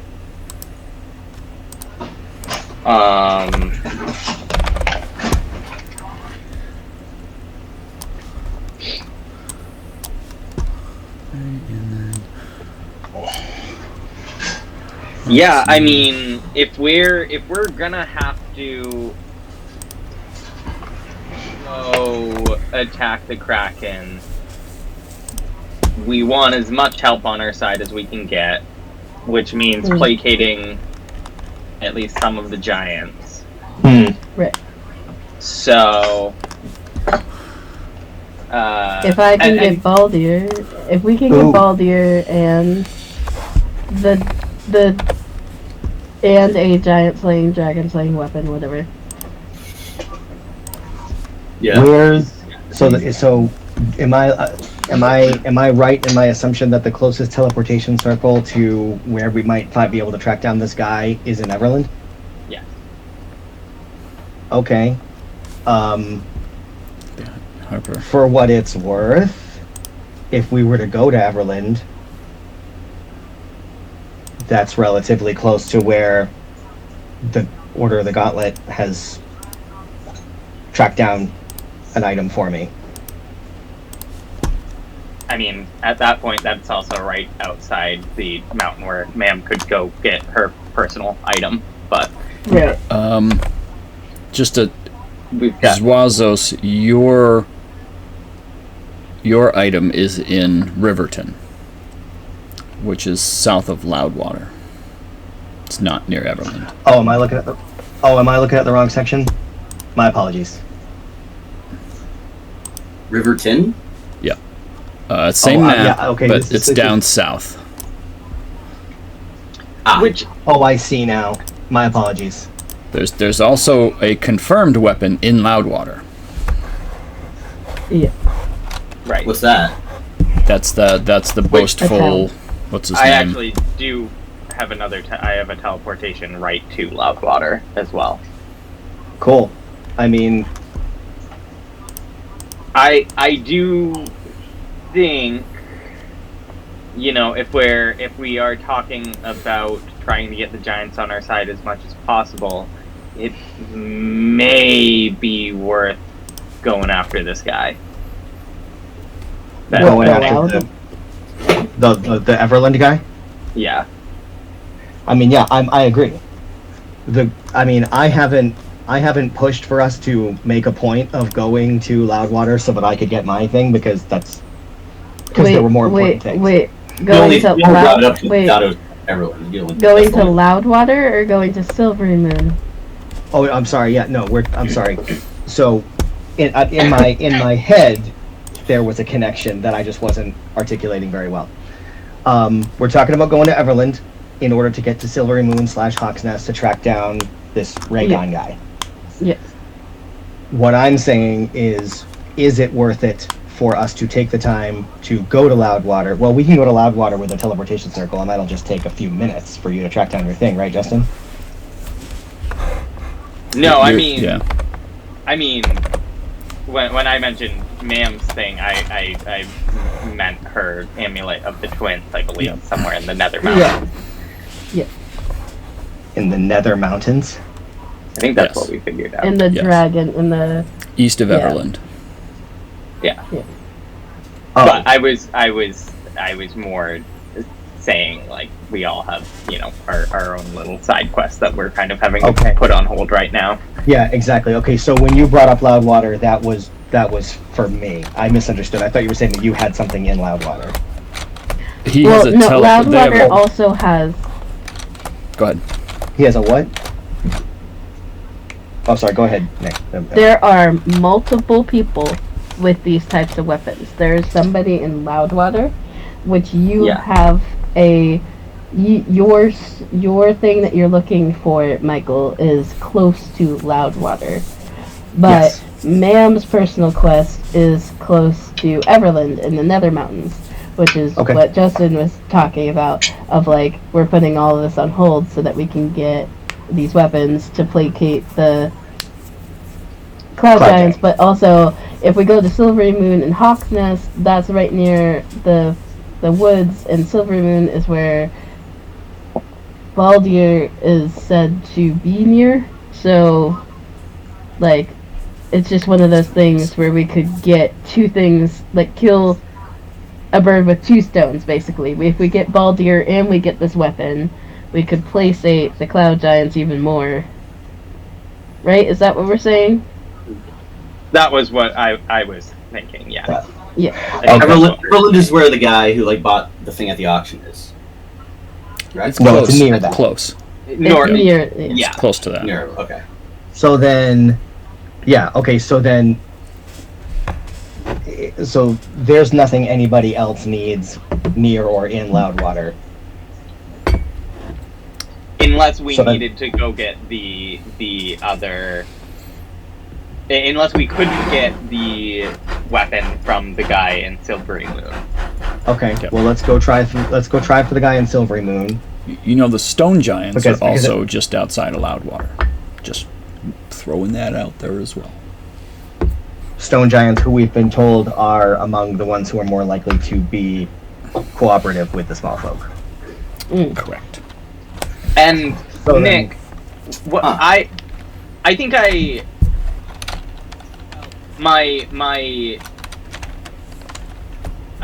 my confusion of cloud giants and storm giants fed into this as well. I think I made assumptions about like what giants Ma'am actually has a connection to. Like, does Ma'am know what her clan is essentially in service to some of the giants, correct? Yes. Do I know which giants? Yes. The storm giants. Okay, that is what I thought. Yep. And that's why I brought it up when we met the cloud giants, because I thought that they were the same as the Right. And they're like, what are you talking about? yeah. That makes sense. Yep. So And you also have a bit of a kinship with the stone giants. That was the giants that I believe that you had said that yes, that you have a bit of a kinship with from your race. yeah, I think So, okay, well then, if I'm so sorry to be all discombobulated, but we know that there's one of these giant / dragon slaying weapons in Loudwater. For sure. Yeah. Then maybe we should try that one first, because it's the one that we can teleport straight to, rather than going to Everland. And then how far is it to get to Silvery Moon / Hawk's Nest from there? Just like a day's travel. I'm sorry, from I know, where to where? Silvery Moon would kill multiple birds. Well, Nick let us know that the guy in Silvery Moon would have been our in to talk to the cloud giants. But I know, that, so it's my understanding that but we can take that. But what I'm saying is, if it's going to eat up 2 days to travel to Silvery Moon and then back to Everland to use the teleportation circle, is it worth those 2 days for that extra, placation? And it could just be a matter of of going to Loudwater and seeing if we can. I mean, we could. Yeah. Again, like we have access to these teleportation circles. So we should just go to Loudwater. I know. We could just go see, and that's not to say that like we couldn't then go to Silvery Moon after. Like we can evaluate the situation from there. But I do think maybe I agree. Yeah, if we can get one of these weapons at Loudwater, like, well, let's find out, Nick. What is the travel time from Everland to Silvery Moon? I mean, are you walking? We'd have to, because the airship wouldn't be able to get there. Platypels? Platypels. Yeah. Yeah. It's it looks like miles. someone did the thing. 50 miles, as the crow flies. So Platypels could get us there in 6 hours. Do I remember right? That's that. I don't specifically recall the miles per hour of platypels, but that sounds right. I think their speed is 100. Yeah, I think I have a conversion somewhere. I just want to confirm. Yeah, it might have happened on the same page. The guy in Silver Moon is the guy with the cloud giant weapon. The weapon that we, or there are multiple multiple weapons. We've got a lead on a guy. Well, a guy who frequents between Silvery Moon and Hawk's Nest. So if he's not in Silvery Moon, then you're talking about another day's travel after that, just to get to Hawk's Nest. 11 Okay. miles per hour. So about. was this And then if we information didn't, and if we that didn't, I talked about when I was like away just recently? yeah, this was when we were talking to the Oracle. It was before we ran back into you, just before. Okay. Yeah. And the platypels run about 11 miles per hour, so it would take you about 5 hours ish from Everland to Silvery Moon. So then, I think that we go to Loudwater. If we can procure one of these weapons within an hour, then we get it. We go back to Waterdeep and bring it to the Cloud Giants, and bring our evidence to the Maelstrom. If we don't get it in Loudwater, then we can still go to Everland and move on with this. But we can eliminate Loudwater as a possibility within within an hour or two, versus Everland, which it'll be 5 hours before we even know if Silvery Moon's where we need to go for the weapon. And there's no point going back to the Cloud Giants with the guy and not the weapon. Right. Okay. So then, I think so I they are agree with all teleporting to that. Loudwater. On to Loudwater. And if we address this in character, and we don't have to roleplay the whole conversation because we just had the whole conversation. But I think the to initiate the change in direction, I think as we're getting ready, ma'am just kind of real heavy all morning, and she finally says, Look, gang, we're 0 for 3 in our last 3 fights. We've ended up running with our tails between our legs 3 times. I think we gotta start being smarter, and the more I think about it, I don't know that attacking Ebondeath on his turf is the way to go. Not without support. I think we got ins with some of these giants. And we can get them on our side. Yeah, we And I don't think- want to. We don't want the fire giants to be doing any damage while we're trying to go after Ebondeath. Yeah, there's battles to be fought, and Ebondeath can change the course of the war, but those battles still need to be fought along the way. I'm usually not one for allies, but in this situation, I would agree. Okay then. Tell me both. So on to Loudwater. yeah, and then we have the conversation of Loudwater versus Everland, and we come to the decision that we came to. Okay. So All right. Nick, remind me how close is my thing to Loudwater? If you're looking at Loudwater, it is the little sleepy little towns right there. So it's actually that's farther than I thought. 125 Oh, miles crap, that's- from Loudwater. That's so goddamn far. I forgot that this map is Yeah. very big. But yeah. And so it would take me It'd take me 12 hours. It'd take me a long ass time just to get there. Why are you doing personal quests? I'm not. I just was wondering how far away it was. Because if it was, Right, I mean, that's only the closest quest you have that's not. Yeah. Yeah, but obviously, still nowhere near worth the time when there's a war to stop. Like you're talking about 2 days. That's not worth it. I mean, So Loudwater. Your guild did specifically ask you to check on somebody as well. So. I mean, I'm just I'm muddying the waters. That's all. That mission is still important to me, but yeah, I think the war has to take precedent. I think that the order would agree. Sure. All right, so Loudwater. All right. Yes. So you all have this conversation. You finish your time hanging out with Agatha. She's very happy to see you. And then I assume it's another mad dash back to the Harper safe house.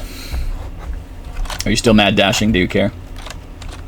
I mean, I think we're still... Yeah, I think we're going as briskly as we can, but we're just going straight to a teleportation circle, so I don't think we're going back to the Harpers, because we're going to use the teleportation circle in Castle Never. Castle Never doesn't have a teleportation circle to Loudwater. Yeah, we need the Harper. We need now. the Harper. Oh, we need the Harper. Loudwater. Yep. Oh, right. Yep. Okay, cool. Then let's go. I mean, you can cast the spell if you want to go somewhere else. You don't have to go to the Harper network. But no, I'm not. Yeah, they're the ones that have the free use. Yeah. Okay. Yep. So you make your way back. Again, there are a few people that notice you and kind of wave, and a few other people, in the streets and such. But you make your way back to the yarn shop, and you go inside. Picard's waiting for you, and you say hello, and it's nice pleasantries, and then you get into the teleportation circle. And this time, you are going to click on the light green, or click. You're going to touch the light green word of Loudwater. You see all the little runes turn light green, and you get sucked up into space and spit back out in a room that you have never been in before, but looks very similar to every other teleportation circle that you've visited for the Harpers. And then let's see. Do I actually have a map of Loudwater? Do any of the druids on the airship know sending? No, sending is a wizard spell. They're druids. Yeah. Right? I believe. Not a big deal. I mean, I know it's sorcerer and bard also, but I don't know about druid. Okay. Nope. No druid. Unless some other book gave it to them. Nope. Okay. Yeah, they don't have it. Yes, so you arrive in Loudwater. And again, you're inside kind of this teleportation circle, and as you make your way out, it's a very similar setup. So you come out of Loudwater, and there's a young sprite of a girl, and as you look closer, you can see that while her stature is very diminutive, you can tell just looking at her face that she's not young. And she kind of looks up. Oh, hello! Hi, I'm Mary Bright. It's nice to meet you. Obviously, you're the folk band. I haven't met you, but you're obviously well known in the Harper network. And she kind of gives Ma'am the head nod. It's good to see you. Good to see you. Yes, nice to make your acquaintance. Yes. Congratulations on your your promotion to Harp Shadow. You're amazing. But welcome to Loudwater. I'm sorry, what? Promotion? You got promoted. You got promoted to Harp Shadow. It was a while ago. From giving the... this was... First gave teleportation circles to... Yes, yeah. It was, sorry, when did that happen? I don't remember. It was... Okay. Out of game, it was a long time ago. In game, I don't know, like 4 days. I don't know. Which is like 6 months in our time. I was just making... I think Barnock said something like to the effect of like, you might have another promotion like down the pipeline when I gave more teleportation circles. So I just wanted to make sure I didn't miss like something in between that and. No, that was your first promotion. So the first level is a Watcher, the second level is the Harp Shadow, and Varnock seemed to indicate that you might be close to your next promotion for all the stuff you've done for the Harpers. Yes. Yes. Okay. Yep. Yeah. That wasn't that promotion he was talking about. Sorry. The situation. Yep. All right. Oh, thank you. Welcome to Loudwater. There's the stone giants are kind of they've been threatening for a few 10 days now. But Lord what's his face has kind of kept them at bay a little bit. What you doing here, Lord? What's his name? Telbor. Lord Telbor Zazrik. He's been kind of keeping everything at bay. Actually, we need his weapon. Oh, the giant slaying spear? Yeah. Yes. Or a weapon like that. But yeah, if he was willing to part with his. I mean, I doubt it, but you can ask him. What's the situation with the stone giants? You said they've been threatening? Yeah, well, I mean, they've I would use the word sacked, but they've invaded twice now. The first time they came in and they took a whole lot of newly gathered building supplies, stone and timber, things like that.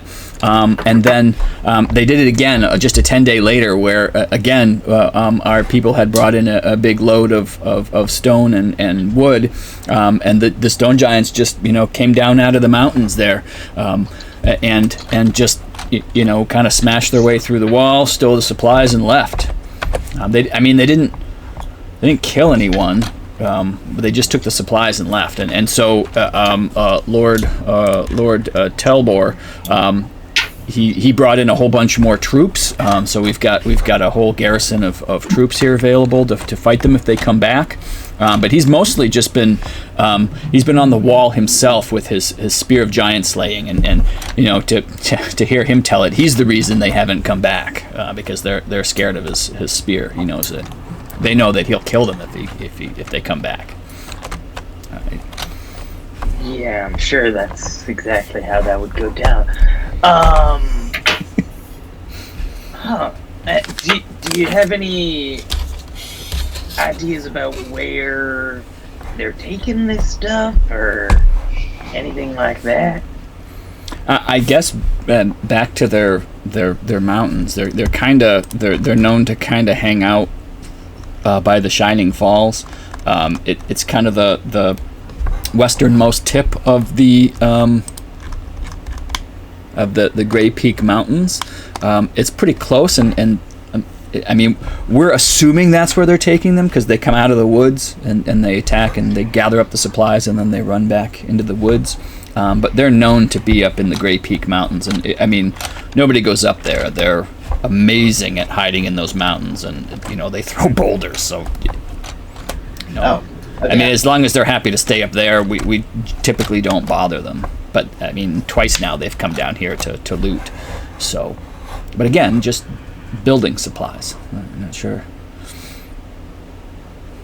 Mostly worked stone and timber. Well, it sounds like. Do you know if it would be possible for us to meet with the Lord? I mean, or is he just up on the wall? You guys, yeah. I mean, you've never been here, but stories of the folk band have certainly made it this far. I imagine he would be willing to meet with you, and you can find him on the wall. He's hard to miss in his gleaming, plate armor and his little fancy spear he's got there. He's hard to miss, but I would assume he'd meet with you if you wanted to. You're pretty famous. Yeah, we are, aren't we? Yes, very famous. Yes. Dwazo fluffs his feathers.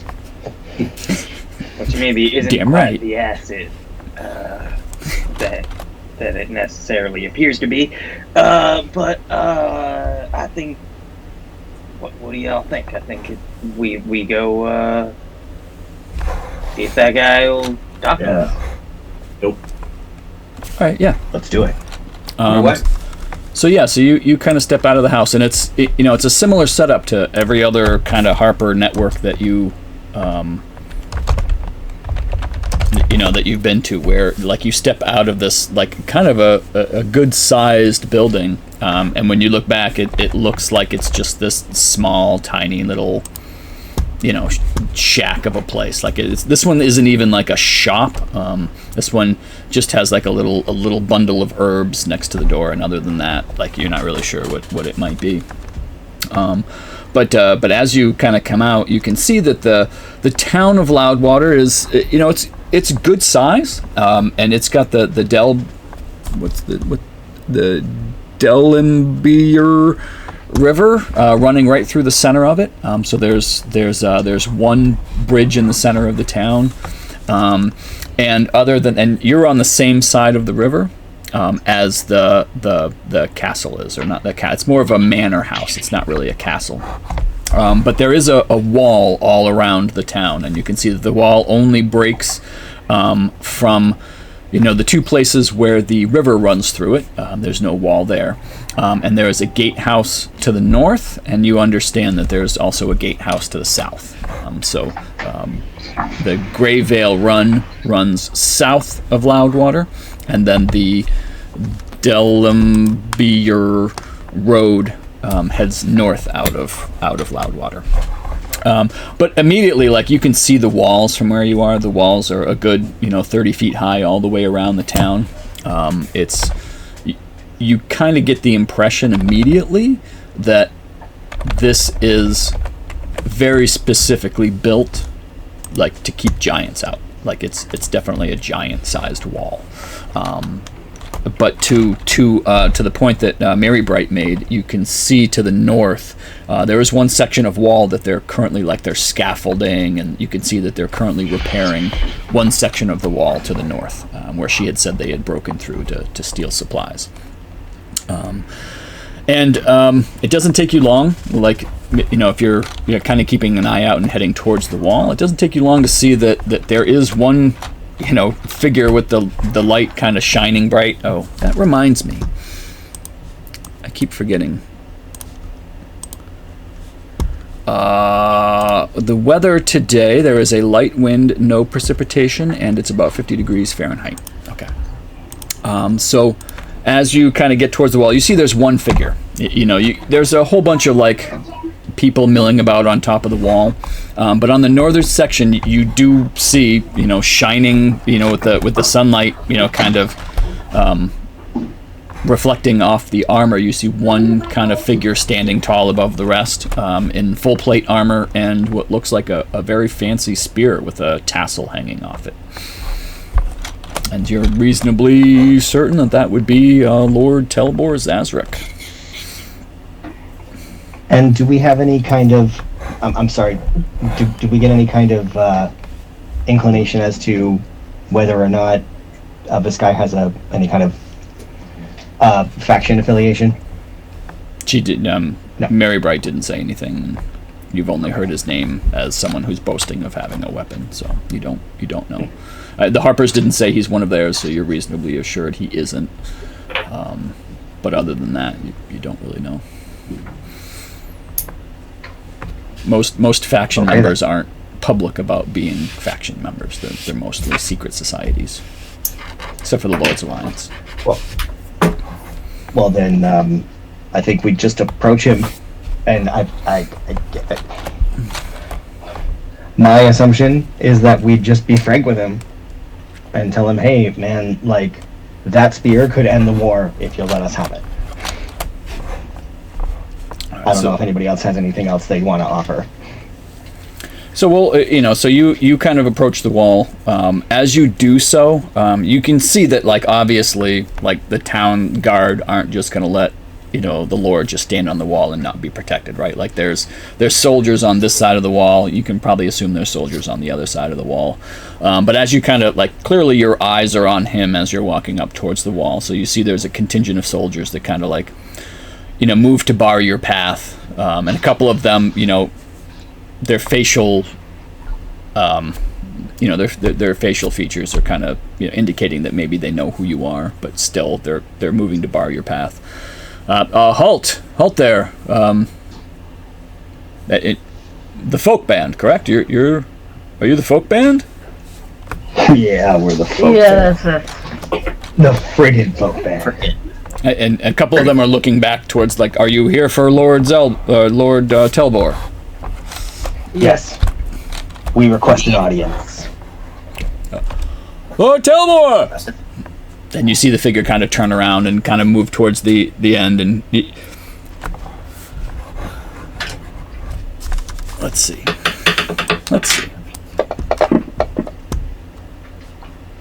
All right, I think you all have a perception above 12. You all see this flash of like surprise on his face really quick before it kind of goes away. Whoa. Yes.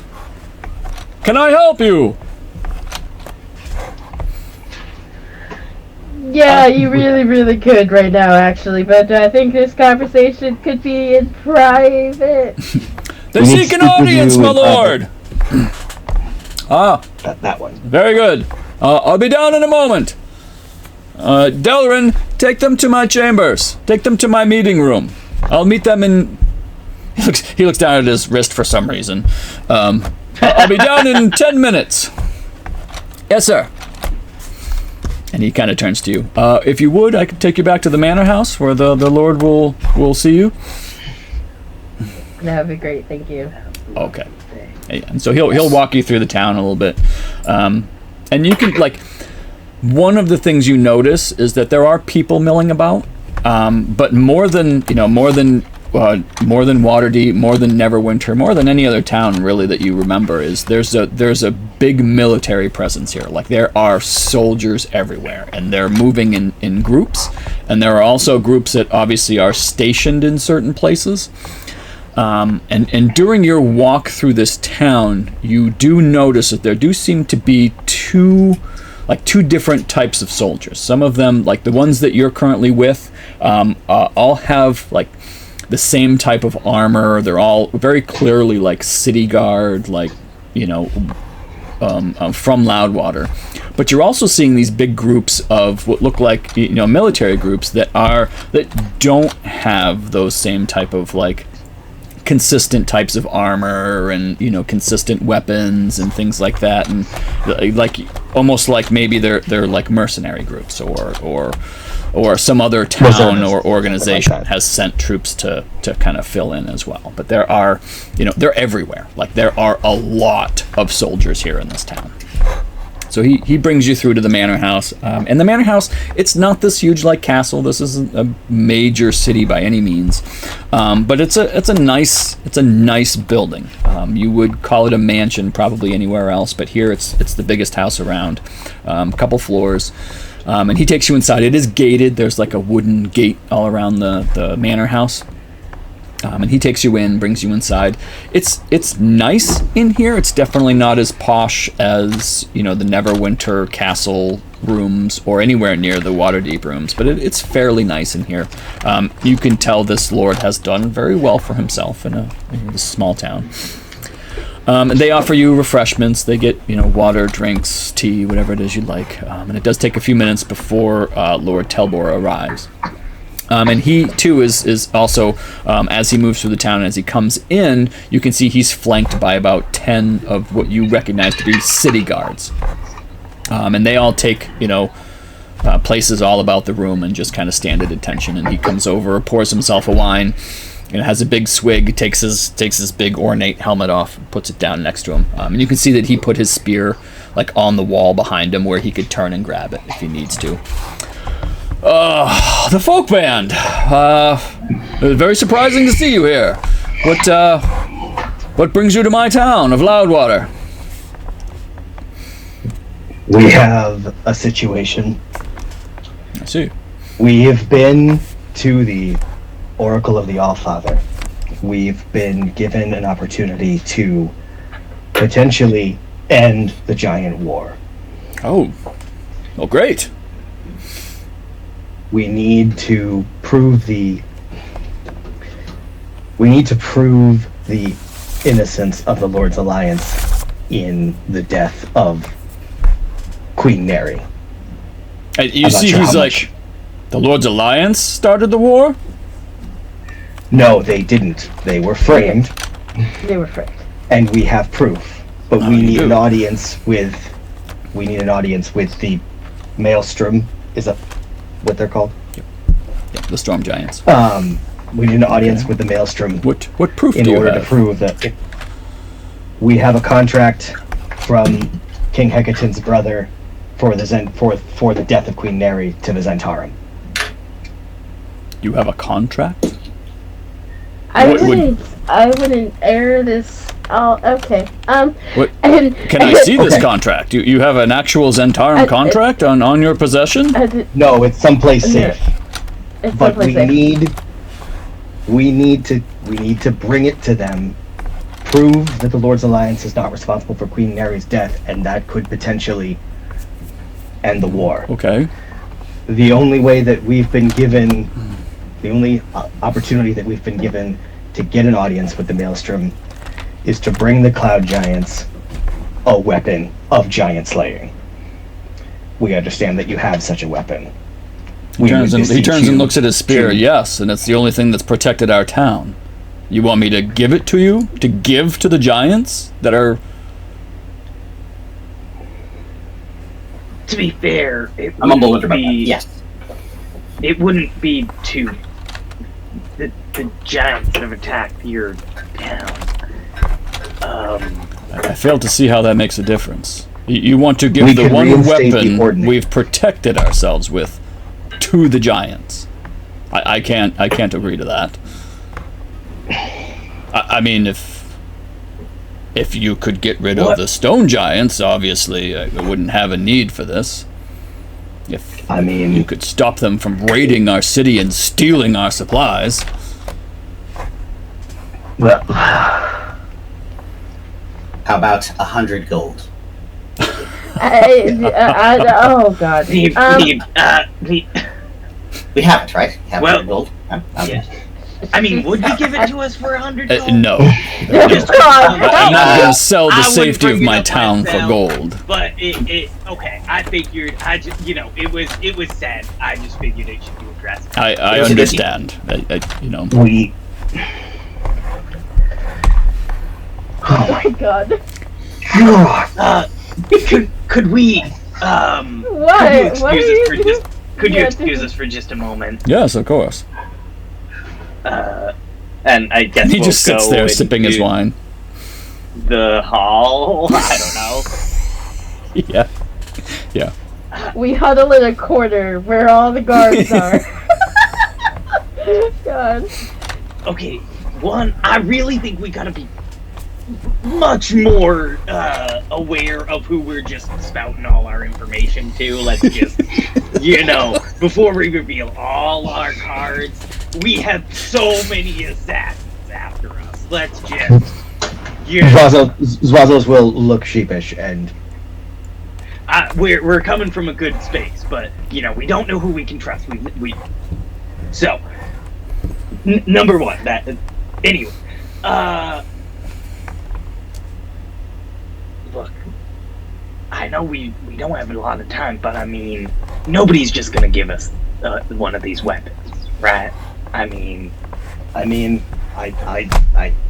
if we had some way of quickly contacting Rhaegon, I think it would be worth asking. But we could have gone to Rhaegon. That's the thing. We had the option. Yes, we could have. We could have gone gone to there. Rhaegon and we could have been there 5 hours from now. okay. Let's Table go. So anyway, Table talk. talk it. We're not getting one of these weapons without a quest. Yeah. See the Nobody's just going to give us one of these weapons. these so are then these are We powerful need to weapons. do something. Yeah, these Yeah. are powerful. We're not just getting handed it. so Not then even for 150 It's a gold. good guess. Dear. 102 gold. No more. I don't Okay. care if it's us going and talking to the storm giants, but we could go to Everland. We could try and track down this guy. He's not going to give it to us. He's not going to hand it over. Like, this is very powerful weapons that they spent a lot of money on, and we could hope that they're like, oh, this could end the war, and then them be greedy and then just ask for money. However, like, they have a really good point that this is the weapon that's been protecting them. So maybe Let's go try and start some peace talks with these stone giants, and I mean, unless we want to go to Everland and try and find out what we would have to do to get the thing there. But I mean, we're here. We made the decision to come to Loudwater. The stone giants are still closer to Loudwater than the guy is to Everland. Yes. I must have missed like a chunk of lore, but who was that noble that we like learned about at the auction house? Who is that guy? That's Rhaegon. Rhaegon. That's Rhaegon. That's the one in Everland. Yep. Yeah. Okay. That guy totally. Yeah. Yeah. It's hard to keep track of all this shit. Okay. You're I good. remember his name because it's Rhaegon. That's awesome. Now I won't Nice. forget it. Yeah. All right. So there is the thing to consider as well, that the stone giants could be persuaded to help us. So this could also be killing two birds with one stone.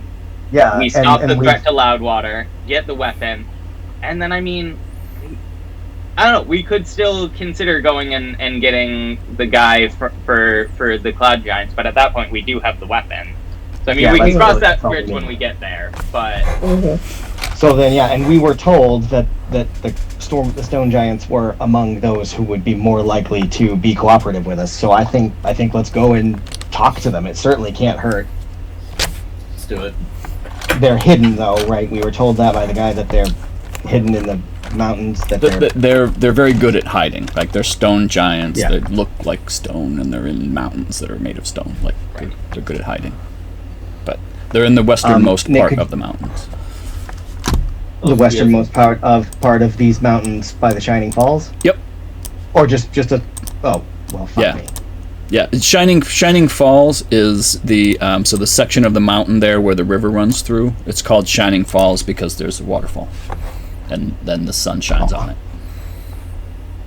It's so pretty. I love it. I assume that's why it's called that. I mean, it's your world. It's what I'm going with. That's why it's called that. It's so pretty. Woo. All right. Okay. Better reasoning than probably whatever reasoning they could have had to the contrary. So then, okay, so now we're talking about roughly the same amount of travel time to get to these stone giants than it would be to get to Oh dear Shining God. White or whatever. We need to choose one or the other. We need to. Again, I say we go after stone giants. yes, Okay. we were told specifically if there is no threat from the stone giants, he doesn't have a need for his weapon. Yeah. So Yes, I feel like that is the most concrete thing we've gotten. Quest of a quest of a quest. Let's do it. Let's do it. All right. So you come back to the And table. then we'll get to the stone giants, and they'll say, "We'll stop attacking the town. Sure, if you go to blah blah blah blah blah and get the da da da da da." Yep. Son What? of a fucking bitch. What do you mean? Why would what I is do that? the, if not That doesn't a sound like theory me. Of MacGuffin. Anyway, all right. So Quests within quests. what's within our quests. travel time to get to It's approximately 80 miles. It is about 11 a.m.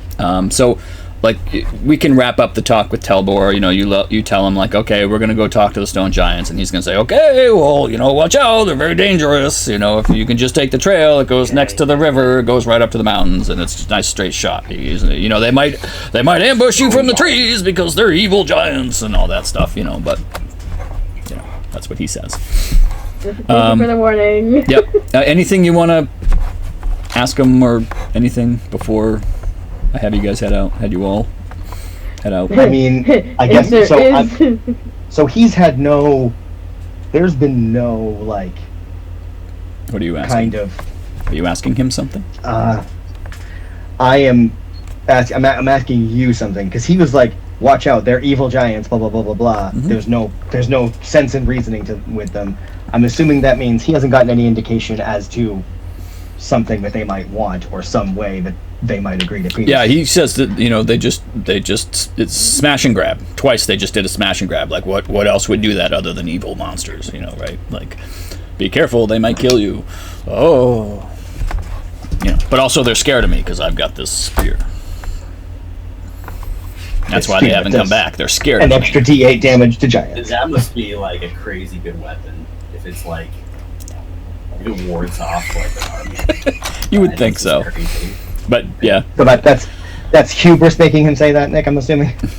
Yeah. I mean, this guy is this guy is not the most yeah.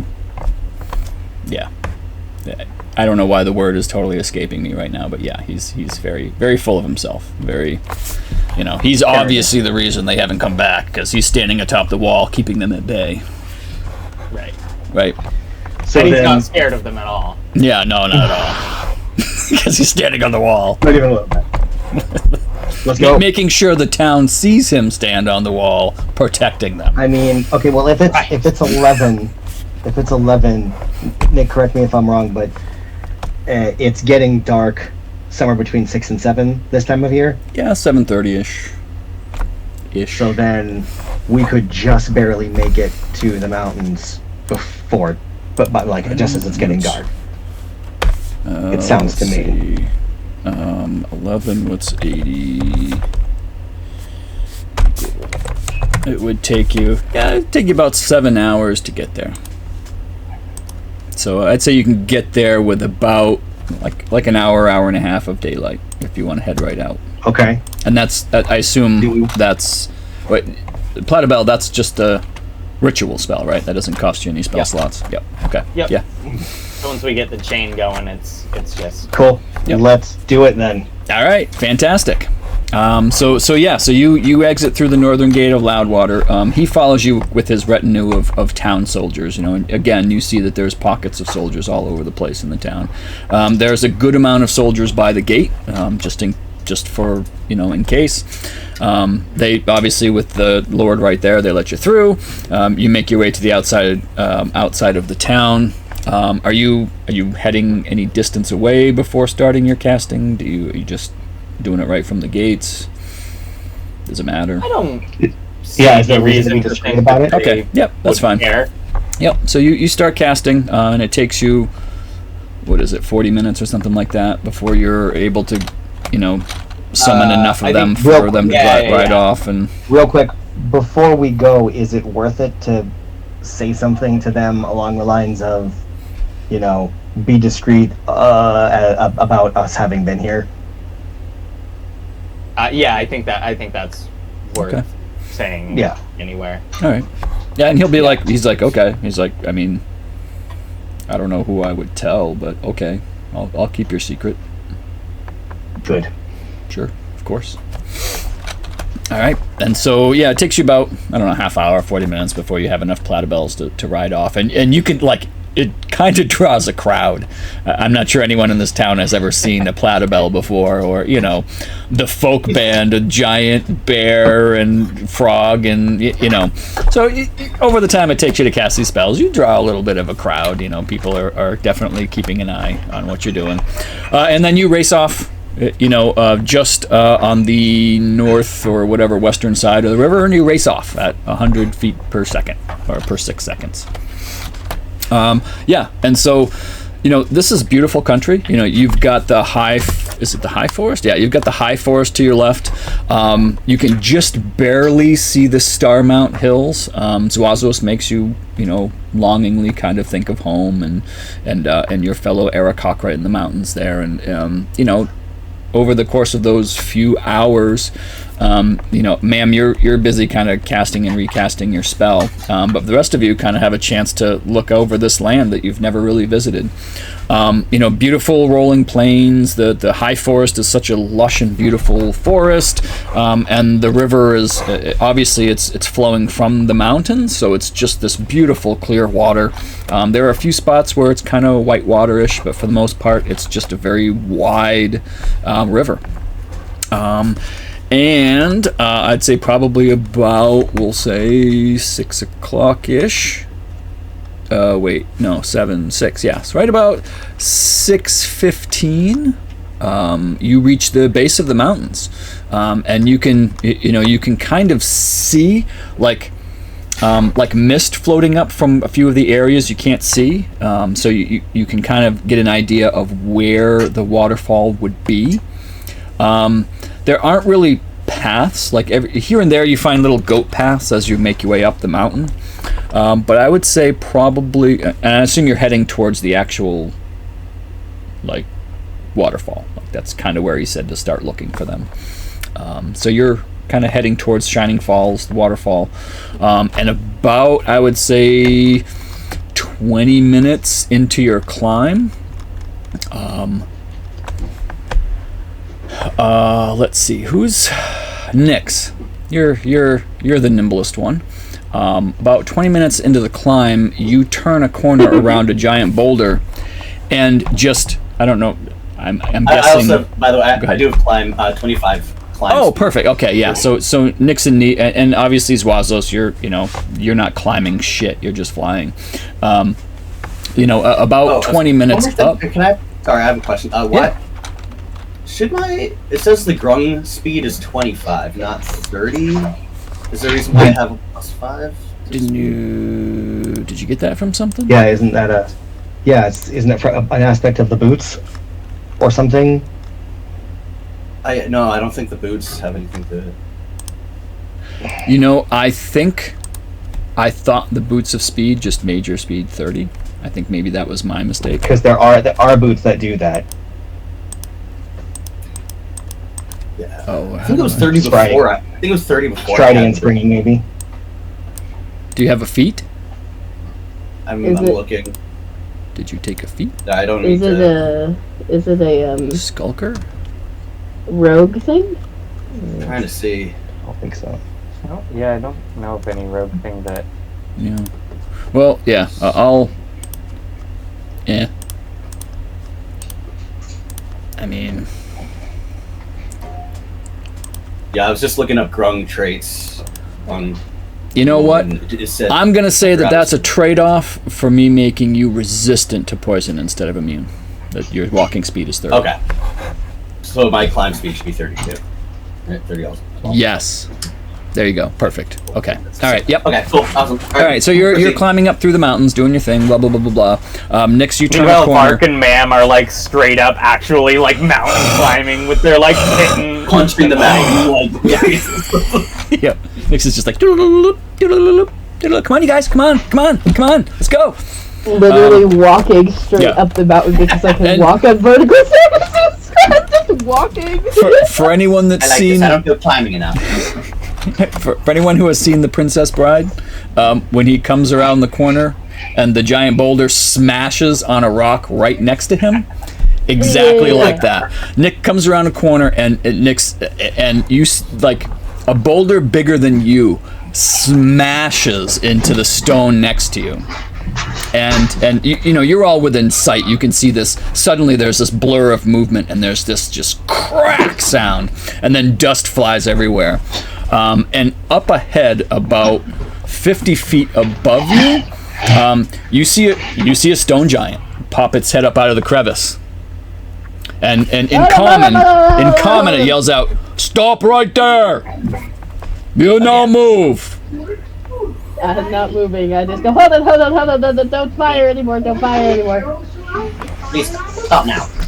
Mam yells out in giant, "We come in peace. We just want to talk."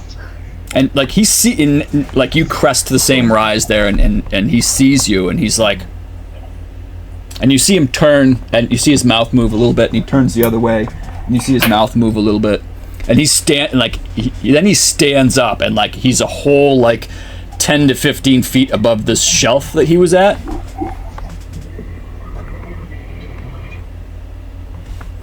Okay, you come closer. Not fast. And you can see he's holding this boulder that's like bigger than Mam, just like tossing it in his hand. You attack, we kill you. I very No, well. sir. Weapon like on hip, like Yep.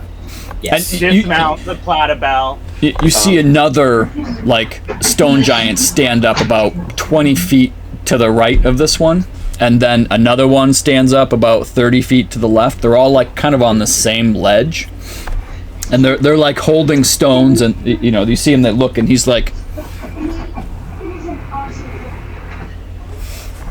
"Come."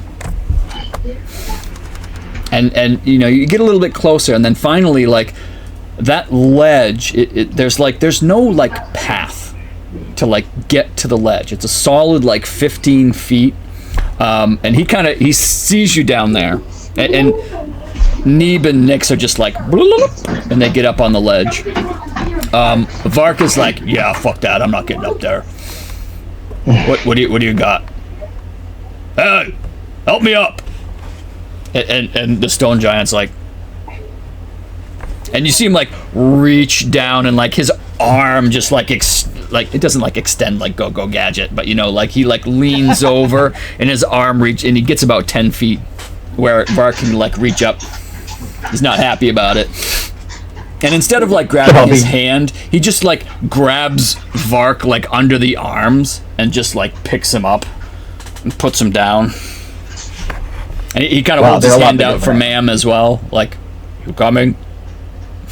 Yeah, man will Yep, take he his hand. picks you up as well and puts you down.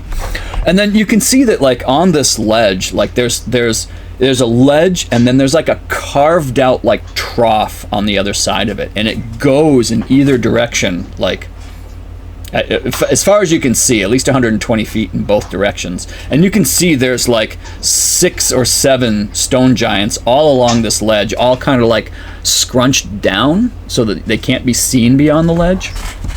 And he says, we not get visitors here very much, but it has been a long time since we've seen your kind. He looks at Ma'am. We are curious. Why you come here?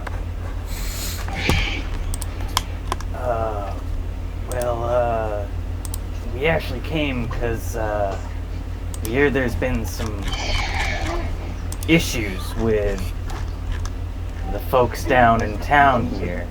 They say you've taken some supplies from them. Got them all riled up. We take our supplies back. Humans are thieves. They steal from us. We're tired of it. We take back. We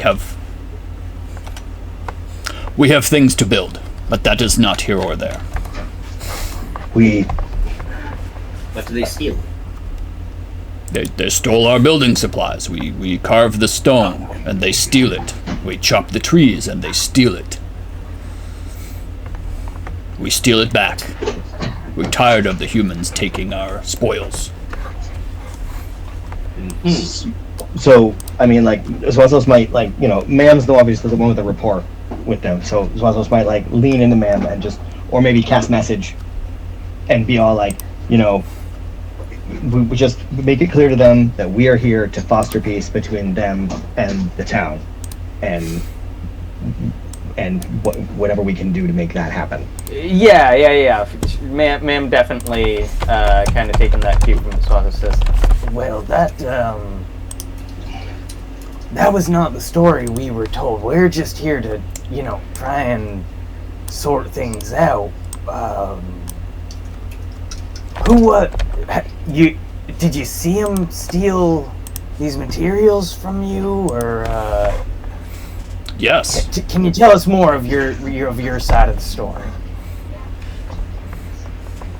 You should talk to Kayalithika. She will explain. I love Kayalithika She is chieftain. greatly. Come. She's what? She is chieftain. You come. You speak with her. Yes, please. And so you see the other stone giants are kind of like can I like? That's weird. Like they seem kind of like this is exciting for them. Like they all seem a little bit excited. You're not sure exactly what that has to do with anything, but they're like this. Yeah, they seem excited. And so, the one that was talking to you kind of leads you, down this kind of trough. And you're starting to see that there are a few places where, like, there's like a tunnel into the mountain that, like, goes off of this trough. And he passes 2 or 3 of them before he finally turns. And these passages are humongous. Like, but very hard to see. Like, there's rock, and then there's like a cut in the side of the rock, so that you have to go behind this piece of rock before entering into, like, the cave system. So it's very hard to see, maybe from down below, that there are these fissures in these mountains. And so he brings you into one of these fissures, and the whole time you can kind of smell the mist of the waterfall, which is just maybe 100 feet off to your right. And as you kind of enter into this cave, you start to see, like, natural light that can kind of break through some of the, like, there seem to be maybe tunnels in the stone where sunlight gets in, and it creates these kind of sunbeams of light that kind of give you a little bit of sight into this area. And it doesn't take long. You're maybe 20 feet into this crevice into the mountain before it just opens up into this humongous subterranean cavern with these stalactites coming down 20, 30, 40 feet in some cases, with matching stalagmites from the bottom that are coming up. A couple of them actually meet in the center. This cavern's maybe 70 feet tall, and just massive. Like, you can't even, you can see the sides, but it's got to be at least 200 feet wide and 400 or 600 feet long. Like, just this humongous open cavern with all these stalagmites and stalactites. And there are stone giants here. Tons of them. They're just milling about, carrying things. It kind of looks like a regular town almost, except there aren't, like, buildings per se. There's kind of hollowed out sections of rock where you see some stone giants are sitting and talking with each other. You see smaller, what you assume to be children's stone giants kind of running around. At a few points, they see you coming in, and like, the kids will go running off and, like, clutch their parents, and people start standing up. You see, kind of the men kind of pushing their women behind them, and clearly they're, a little taken aback by non-stone giants entering their area here. But it doesn't take long before he kind of brings you down into an area where there's one obviously female stone giant, and you can see there are subtle differences. And she's wearing this beautiful. It's all made of like flowers and vines. Like, it's all natural. It's made of wood and leaves, but it's this beautiful headdress that almost looks like it's made of feathers and all this stuff. But as you look closer, you can see that it's, there's branches from trees, and some of them are still blossoming flowers, and it's just this kind of beautiful headdress. And she's sitting in this giant stone throne. And all around the area, there are these giant wooden benches where there are other giants who, and some of them are wearing, what look to be like loincloths or, tunics made from, like, many skins all sewn together. And clearly they were already meeting about something, but the stone giant brings you in. And he bows to the chieftain and says, and anyone who speaks well, let's see, Nix, you would know, ma'am, you speak giant. So he kind of bows. And I have the helm. Okay, are you activating it when they start talking? Is it not just active if I'm wearing it? No, I don't think so. Then. Right, what does it say? Realm of comprehending. You can use an action to cast comprehend languages. At will. Yeah. Does it have a limited uses per day? No, it's at will. So okay. Like, when someone starts speaking a language you don't know, you'll just cast it. Yeah. That's fine. So the three of you can hear this kind of conversation where he bows. Chieftain Kayalithika. This group comes. They ask for peace. They want to know why we attack the small folk. And she nods her head. Thank you for bringing them. In this very feminine voice that you kind of weren't expecting from a monstrous giant. Please, sit. We do not have small folk chairs, but if you wish to sit. And she looks over to her left, and some of the stone giants there kind of like, but they scoot down the bench a little bit, and it leaves like a giant-sized space, which is enough for all of you to like climb up and like, sit like toddlers with your legs like hanging off this bench. If you wish it, please sit. See over the table, we just sit on the bench like, Ma'am sits crisscross applesauce because it makes her feel slightly less like a toddler. Nice. Like without the legs dangling off. Nick's just totally gonna let their legs dangle and just swing them over the edge like kicking them. I embraced it. Welcome to Deadstone Cleft. We do not normally allow visitors, but... And she's looking at you, ma'am. It has been a long time since we have seen one of your kind here. Tell me how do your travels bring you? We have not seen the Luxodon race for many years.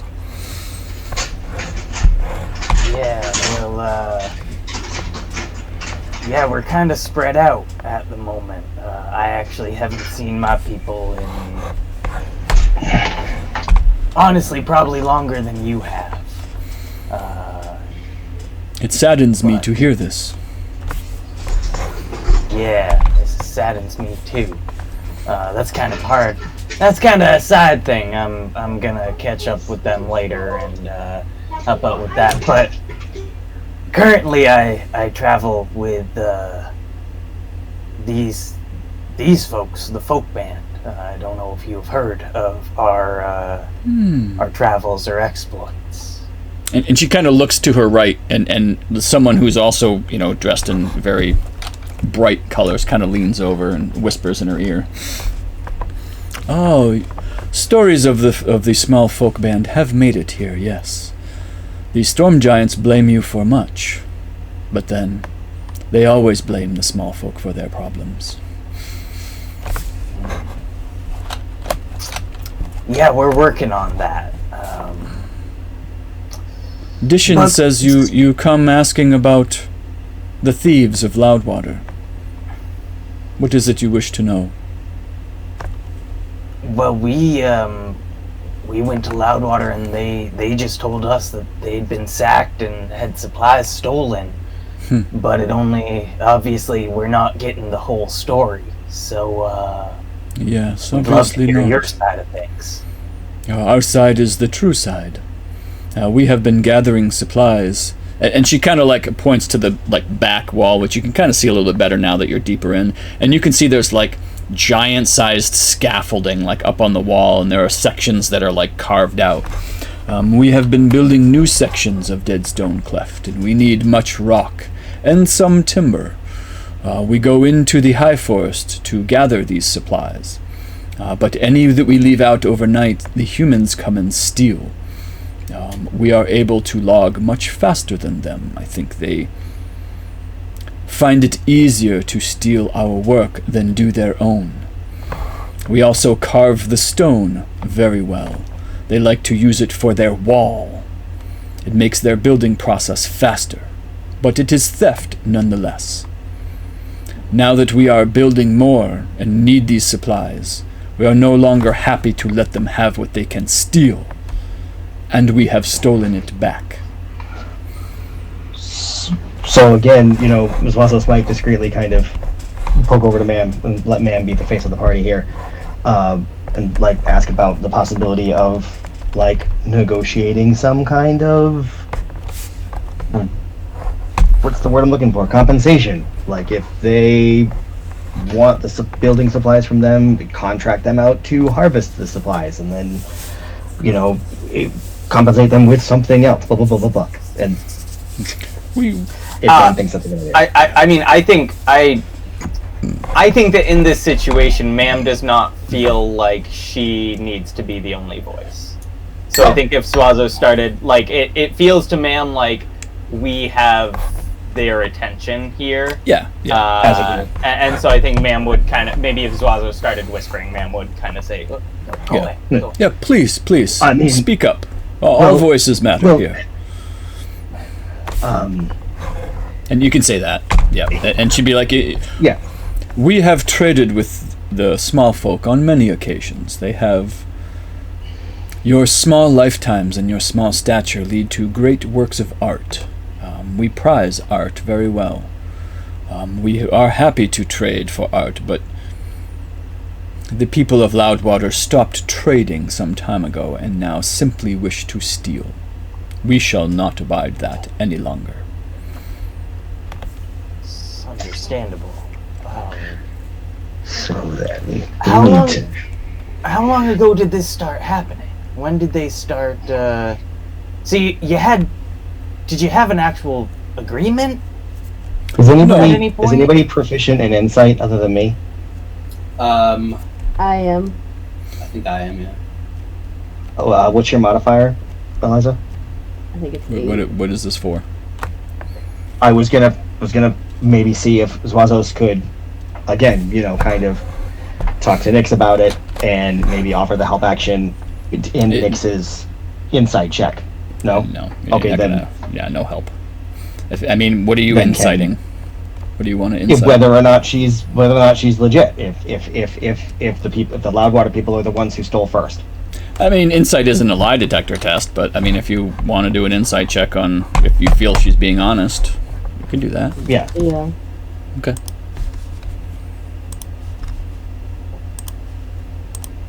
Do we both roll separately, or do you... Yeah. Oh. Okay. Yeah. This is the first time you've ever met a stone giant, but she's been very hospitable. Like, no one has been aggressive towards you. Like, she doesn't... you kind of remember the last giant queen you spoke with, the Countess, wasn't exactly nice to you. She was a bit of a bitch. This one, she seems, very straightforward, very, very peaceful, very, listening to anything you have to say. So I might be able to gather from my interaction with her that I wouldn't expect her to be the type to start shit. Yeah. She seems, she seems forthcoming and honest about what she's saying. I kind of wish we had done an insight check on what's his face guy. So did you ever have like a real formal agreement where... No, we've never had any agreement with the town of Loudwater. From time to time, artisans would come up here to trade with us, but only they stopped coming 6 months or so ago, and then maybe a month ago they started raiding our building supplies. And how long ago did the war start, Nick? A little bit after that. Like I think if I look back at the calendar, let's see. It was approximately 10 days ago. A little bit longer. Right? Okay. Well, so if I were to just straight up ask her, did they start taking supplies before the war started? And she kind of thinks for a minute. My vision of the Allfather came a few days after the first supplies were stolen. Honestly, so then, if it had happened once or maybe twice, we probably would have just let it go. We're not ones to try to start a war, especially with one already going on, but these are hard times, and the other giants will be coming, and we need to be prepared. We cannot afford to let the small folk steal our supplies now. The breaking of the ordning is... Yes. You kind of got some mutual interest here. Folks of Loudwater don't want other giants coming in. Of course not. And attacking them. You don't want other giants coming in and attacking you. For sure. So maybe there is some sort of agreement that could be reached. That An alliance. I think it's simple. Tell them to stop stealing from us. We have no problems with them. Don't see why we can't bring them that message. Would you be open Why- to us? Why are you defending them? Why would you come here simply to... What is your stake in this? Oh, I don't mean to defend them. We are here as, honestly, just arbiters of peace. We want the war to end. We want people to get along. We want people to be safe. Well, sure. So all I'm saying I is see. we can bring the message. Unfortunately, we don't have much control over how it's received. I However, see. would you be open to, say, maybe having an audience with the leader of the town?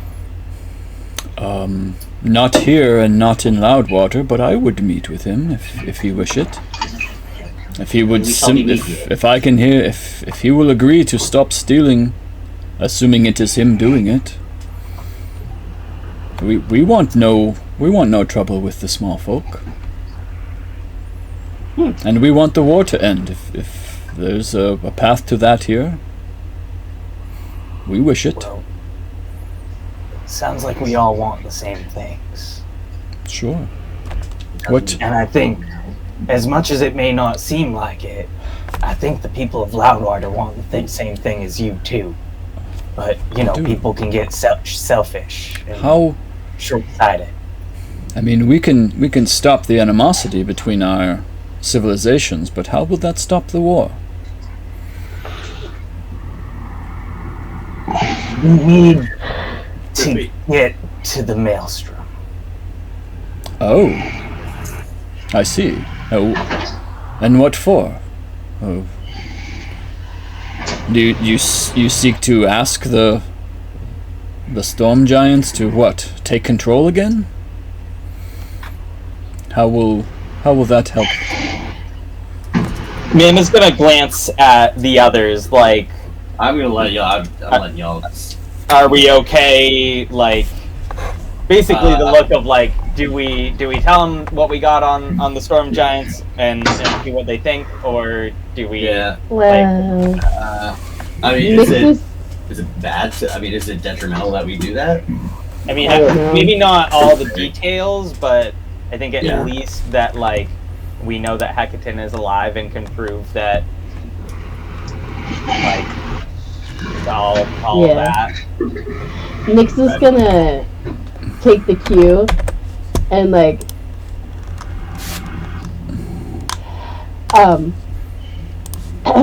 we've been told that stone giants and cloud giants are the most friendly towards That is a nice way of saying we are not evil. That is correct. right. The cloud giants are more aloof, but yes. Oh, we tried to get an audience with them, and yeah, that you can see how well that worked out for us. Well, And then Sensuri is Nix not the just gonna go kindest, raw. even of cloud giant standards. But I'm sorry to interrupt. Go ahead. Nix is just gonna like gloss over that part real quick and go and just nod along to what she's saying, and then well, We know where Hecatan is. we know where Hecatan is. We He had lives? a meeting with the Eye of the Alpha. He lives, Alive. and we talked to the Allfather.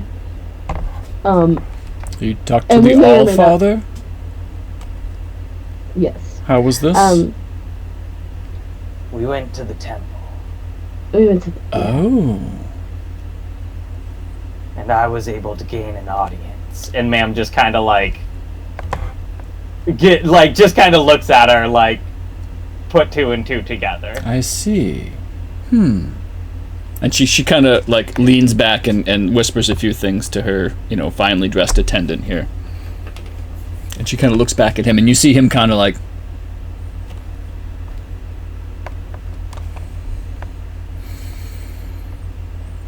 And what did the Allfather tell you?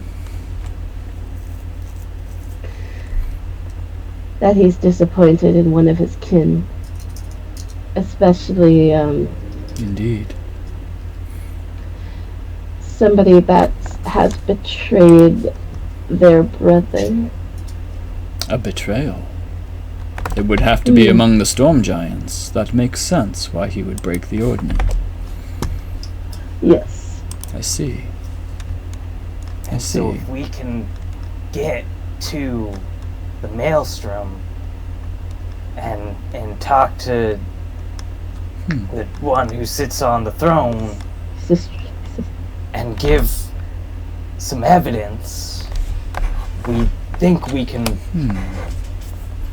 bring justice and rescue Hecatan and bring order back. I see. We have always respected Hecatan.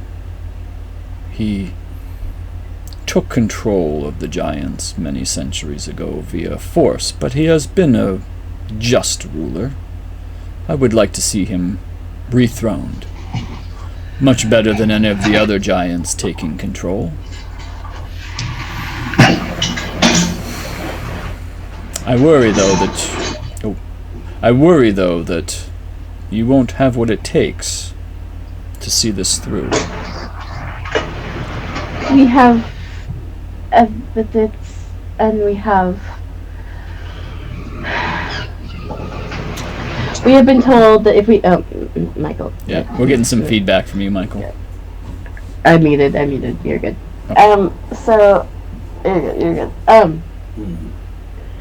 We have the evidence of the betrayal, and apparently from the Allfather himself there is evidence that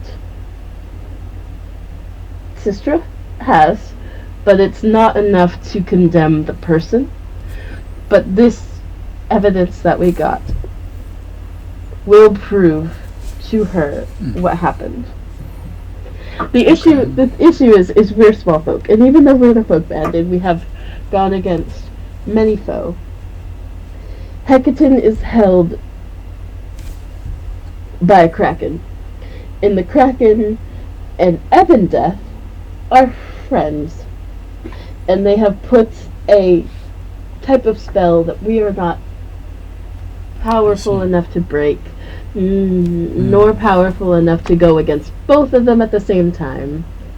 So we're hoping that with this evidence, we can get you guys all back together again in some type of order. Maybe just, get along and stop the war, and then go, hey, let's get your king, and you know what I mean? That's the end goal.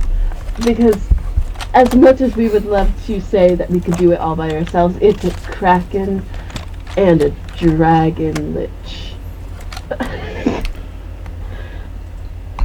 That does sound difficult. And at this point, one of the seated stone giants around this little section kind of speaks up, and he'll stand up for just a minute. Kaolithika, you cannot be truly considering this. And he looks down 30 feet to these, to the small folk. They are just small folk. If you wish to send someone to battle a kraken, should it not be your best warriors?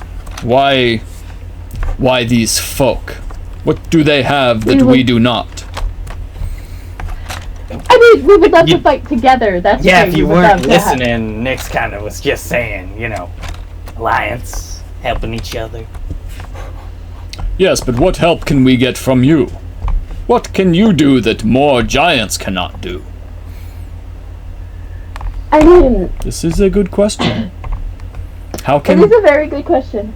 And you see her she's like, the games. And you see his face is like, the games? No! Hush. Hush, Brondor.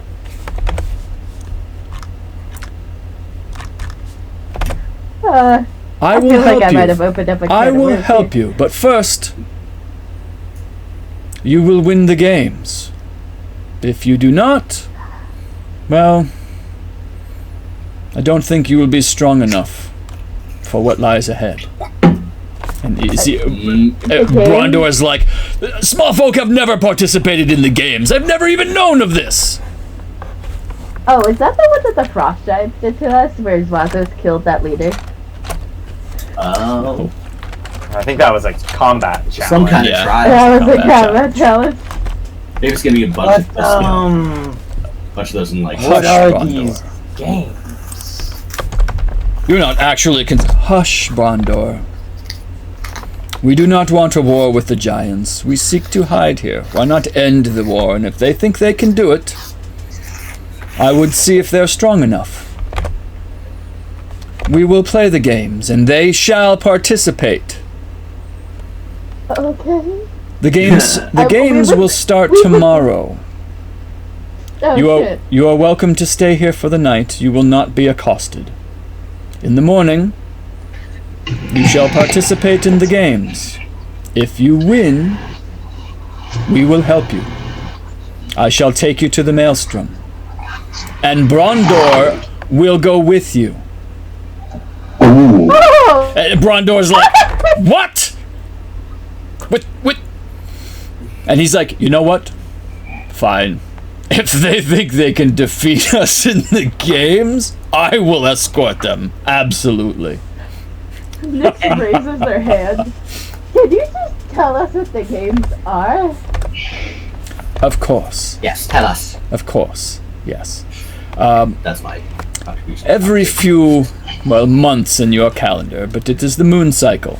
Every full moon, we participate in the games to determine who holds Brondor's seat as head champion. These are games of groups. So, I see there are 5 of you. Normally we will do with 4, so for each game you will have to have one person sit out. But we have games of...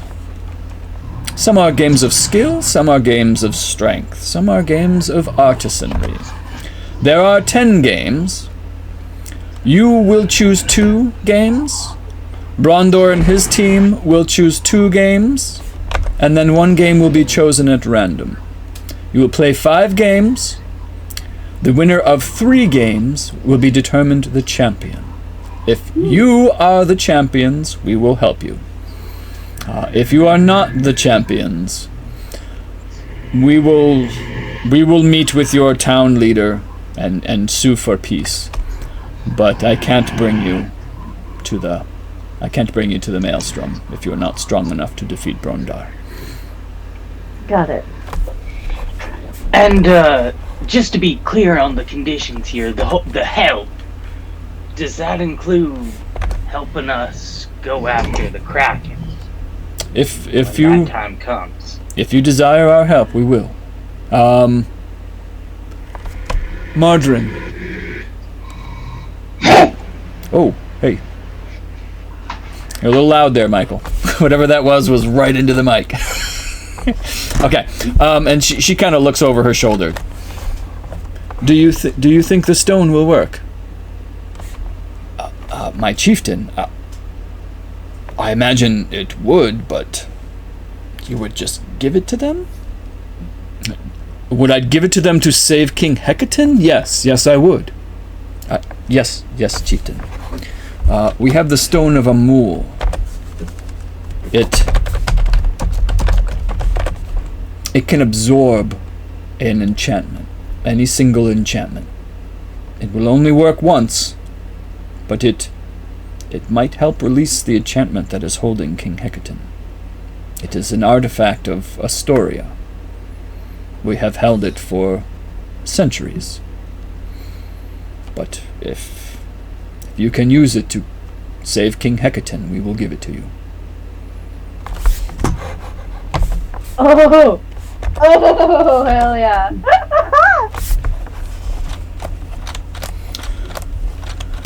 But for now, you must rest. We shall provide you with food. We have many things to feast upon. We have the beasts we find in the forest and the plants. And in the morning we shall start the games. I forget his name already. Brandor.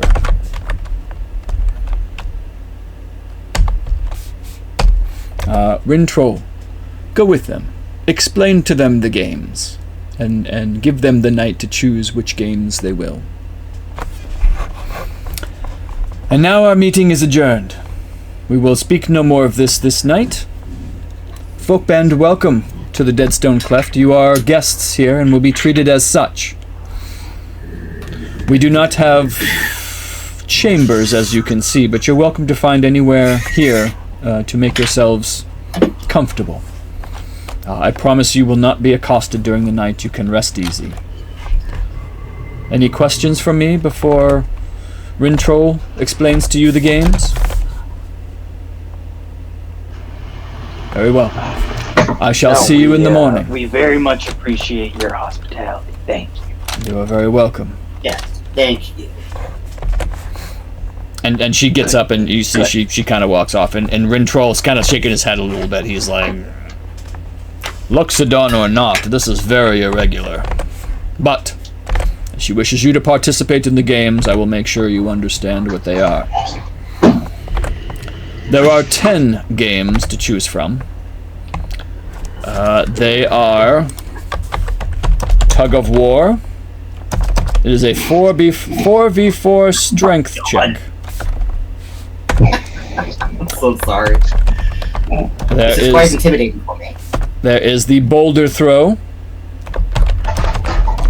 The Jar Topple. The Long Jump. Ooh. There we go. Rock Carving. The Boulder Carry. I'm still Mike, I think you're getting a lot of feedback, Michael. I don't know if a you're lot of feedback. moving your mic around or something, but I don't know if it's rubbing or you're blowing something on it. Let's see. Boulder Carry. There's the Rock Balance. The Rock Juggle. Stone Boxing. And Stone Wrestling. I want to do so many of these that I know are horrible. I mean, man, this for us to do. yeah. This is your wait. Right. Wait. If we win 3 of these, Yeah. And when we get to pick 2. Yep. pick 2. Wait. No, if we pick We pick 2, they pick 2, and then there's 1 at random. Okay. Okay. So Gotcha, okay. so then So there's The 5 ju- total games, If we win 3, Yeah. and we have to win 3 out of the 5. that makes sense. the jar topple seems like something that we Yeah. might be up our alley. Now So- the long jump, I can only assume that I wouldn't be able to. Fly? No. Now, cheating will not be tolerated. But you can try if you want, but I don't think I can participate in any of these games. Well, the other thing I was thinking of is that there's the Boulder Carry. Now, these are games of do we have opportunities to use like ingenuity, like if we were to cast reduce onto the boulder? if you want to try to cheat, you can do whatever you'd like. Otherwise, I didn't know if right. that counted as cheating. Yes, But if you're trying to it subvert sounds the to me rules, it counts as cheating. Well, in Michael's defense, I think he's trying to understand the rules. Yes, yeah, and he'll kind of explain each one.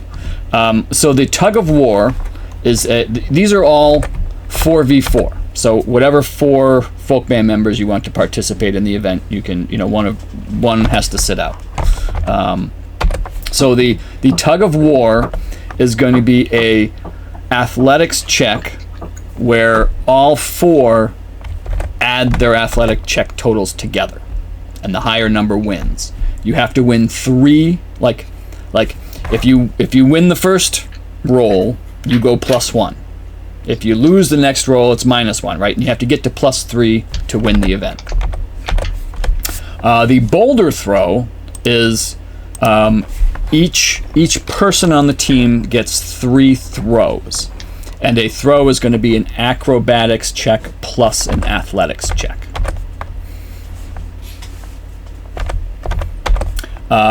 The jar topple, each member gets 5 throws, and the most total hits between the 4 members win. And a hit counts if you're going to do a dexterity check, a acrobatics check of equal or greater than 20 will count as a hit.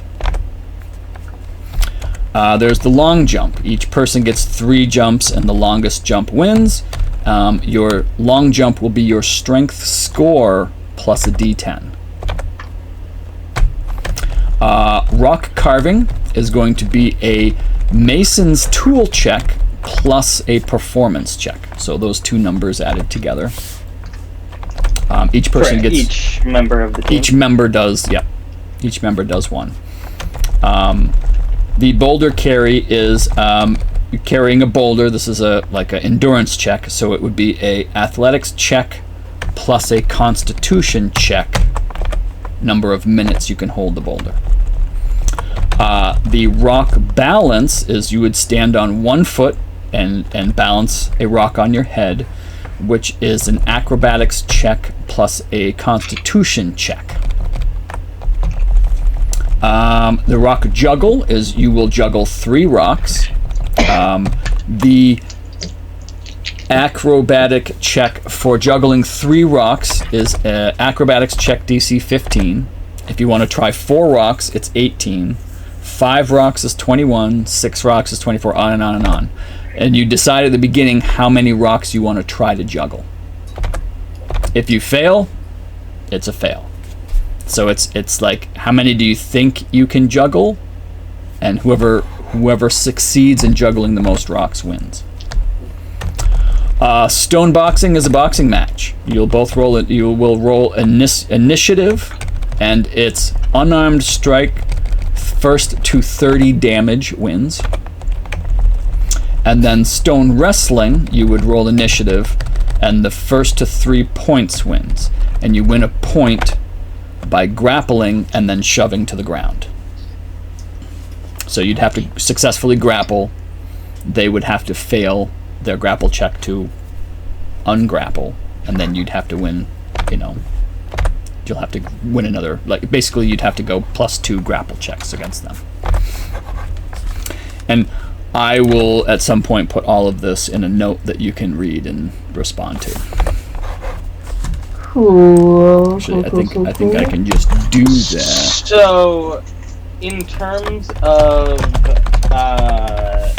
cheating versus non-cheating, doing anything to, like, the boulders would not be tolerated, but what about us, like, enhancing ourselves with spells? Do you want to ask that question? Yes. Okay. They'll say,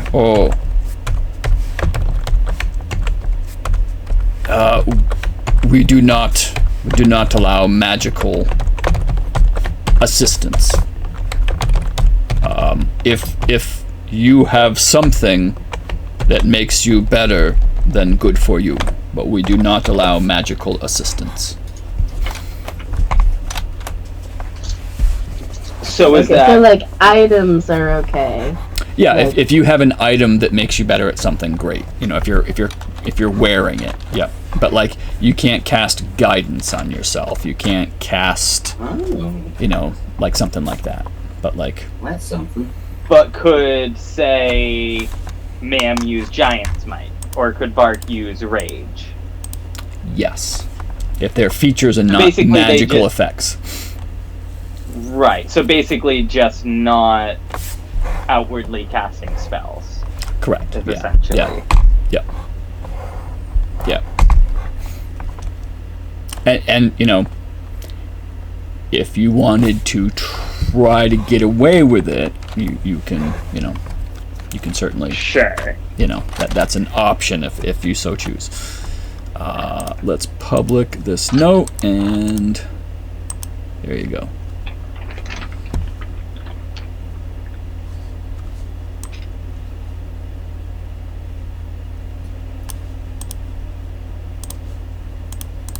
So that kind of gives you an opportunity to look over the games. So again, what she said is you get to pick 2. Go ahead. So first of all, am I still having the issue? No. I've heard. Okay. All right. I think it was the little tab that covers the charger. I think was. Oh, it was rubbing on against the mic. Gotcha. Anyway, so Nick, this is up to you, and I recognize it's a bit of a stretch, but it says that my talons are natural weapons. Okay. Would you allow these weapons to be the type that I could make my packed weapon? No. No. Fair enough. No.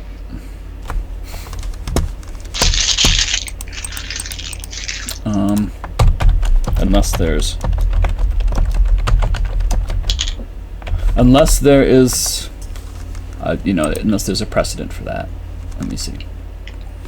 Blah, blah, blah, blah, blah. Latest sage advice are natural weapons. Unarmed strikes are not weapons. You can use your act to pray, and you can choose the form this weapon takes each time you create it. You're proficient with it while you wield it. Blah, blah, blah, blah, blah. You see the pack to the blade. Only weapon is a melee weapon. Simple or martial or even... Well, I don't have pack to the blade anyway. So. Oh. And what is it you're asking about? I'm asking if I can apply my Hexblade feature to my unarmed strikes. Which is... Does it... Let's see. It says here that a Hex Warrior at first level, blah, blah, blah, blah. The influence your patron allows you to mystically channel your will through a particular weapon. Whenever you finish a long rest, you can touch one weapon that you are proficient with that lacks the two-handed property, and when you attack with that weapon, you can use your charisma modifier instead of strength or dexterity for the attack and damage rolls. Oh, guys, I gotta pick up my wife from pickleball. Okay. Grabs 2 to 1. Okay. I mean, it's. But yeah. Okay. Yeah, sorry about that. But I'll see you in 2 weeks. Yes. Yeah. Yes. Yep. Alright, Yep. Yep. No See game you, next Mario. week. Yep.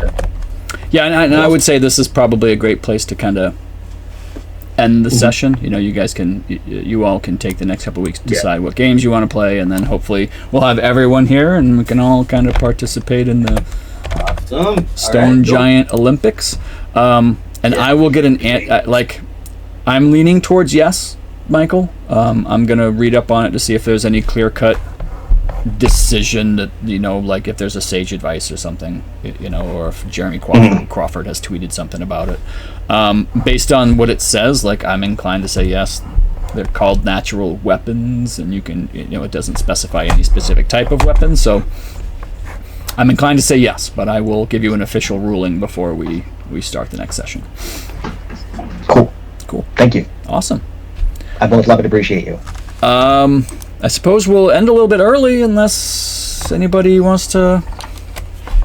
Oh, I did actually. I wanted to ask ask the party. I've got plenty of spell slots available.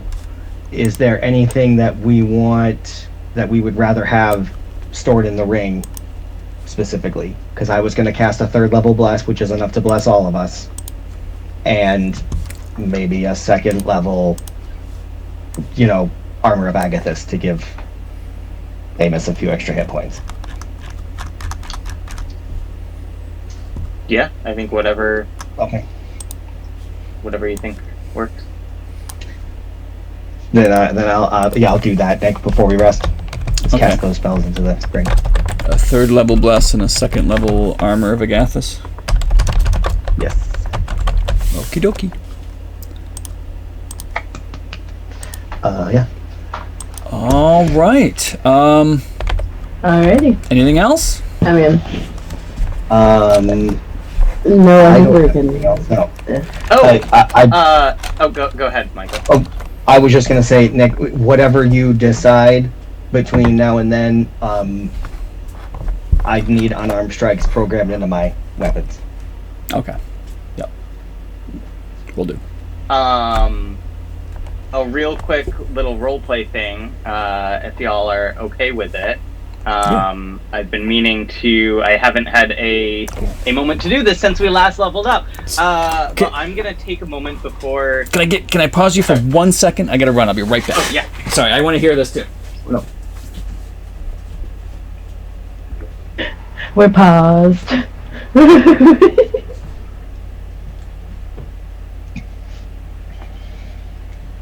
Man, I don't know how we're gonna beat giants in any of these contests.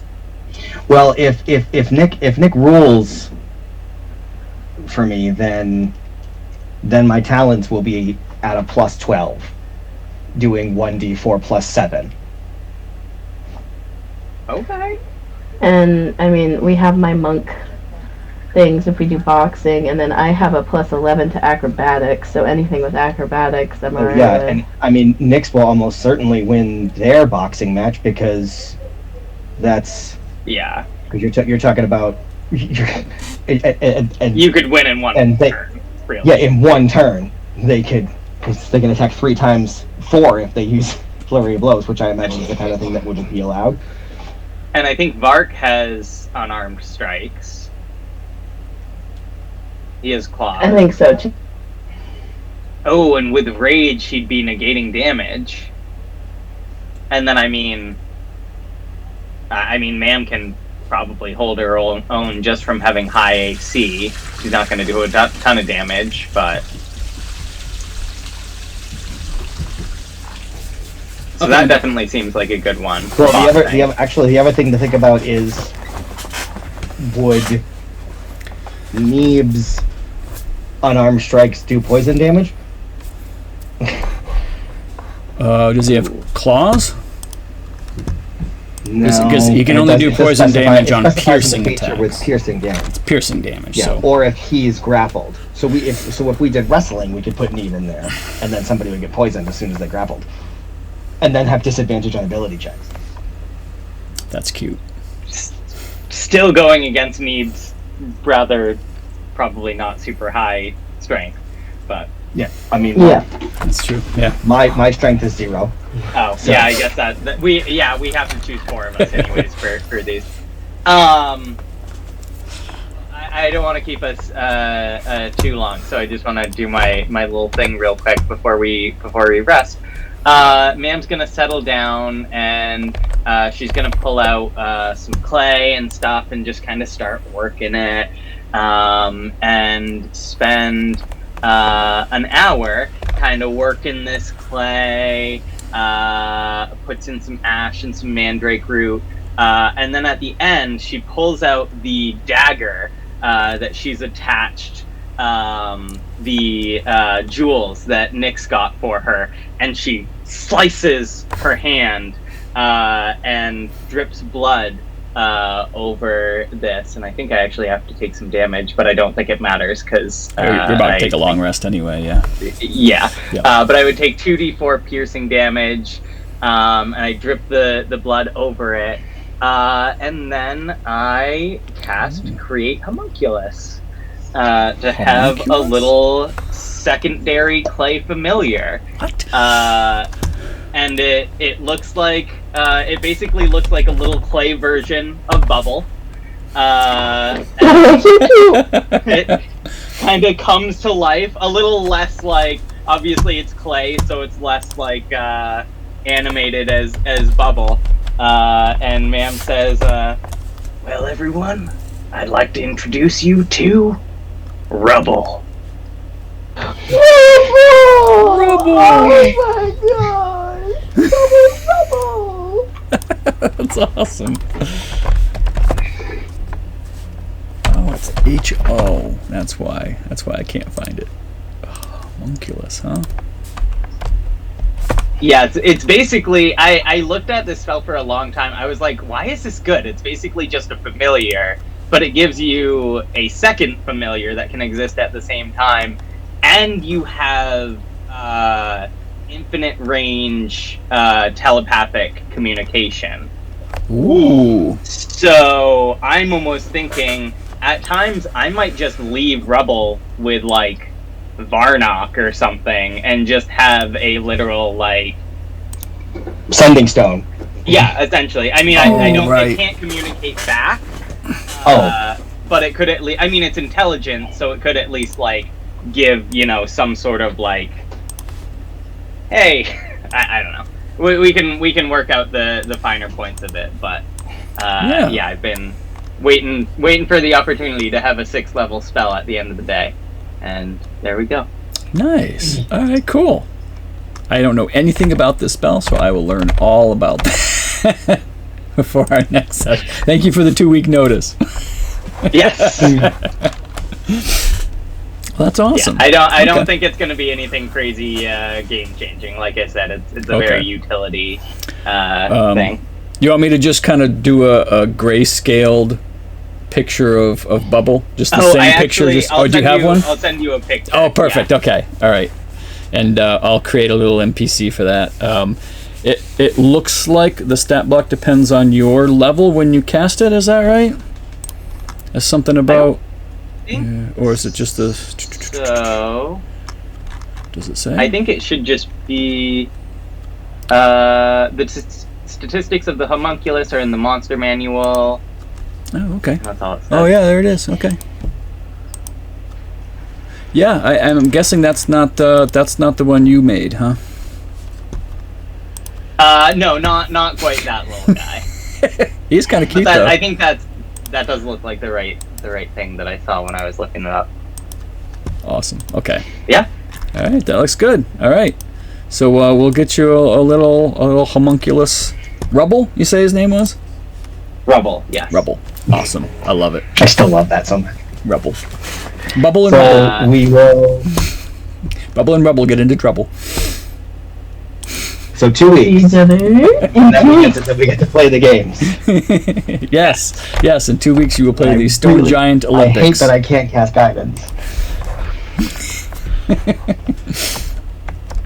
Awesome. Yeah. Well, we can look over the list and have some discussions about what we think is going to be best.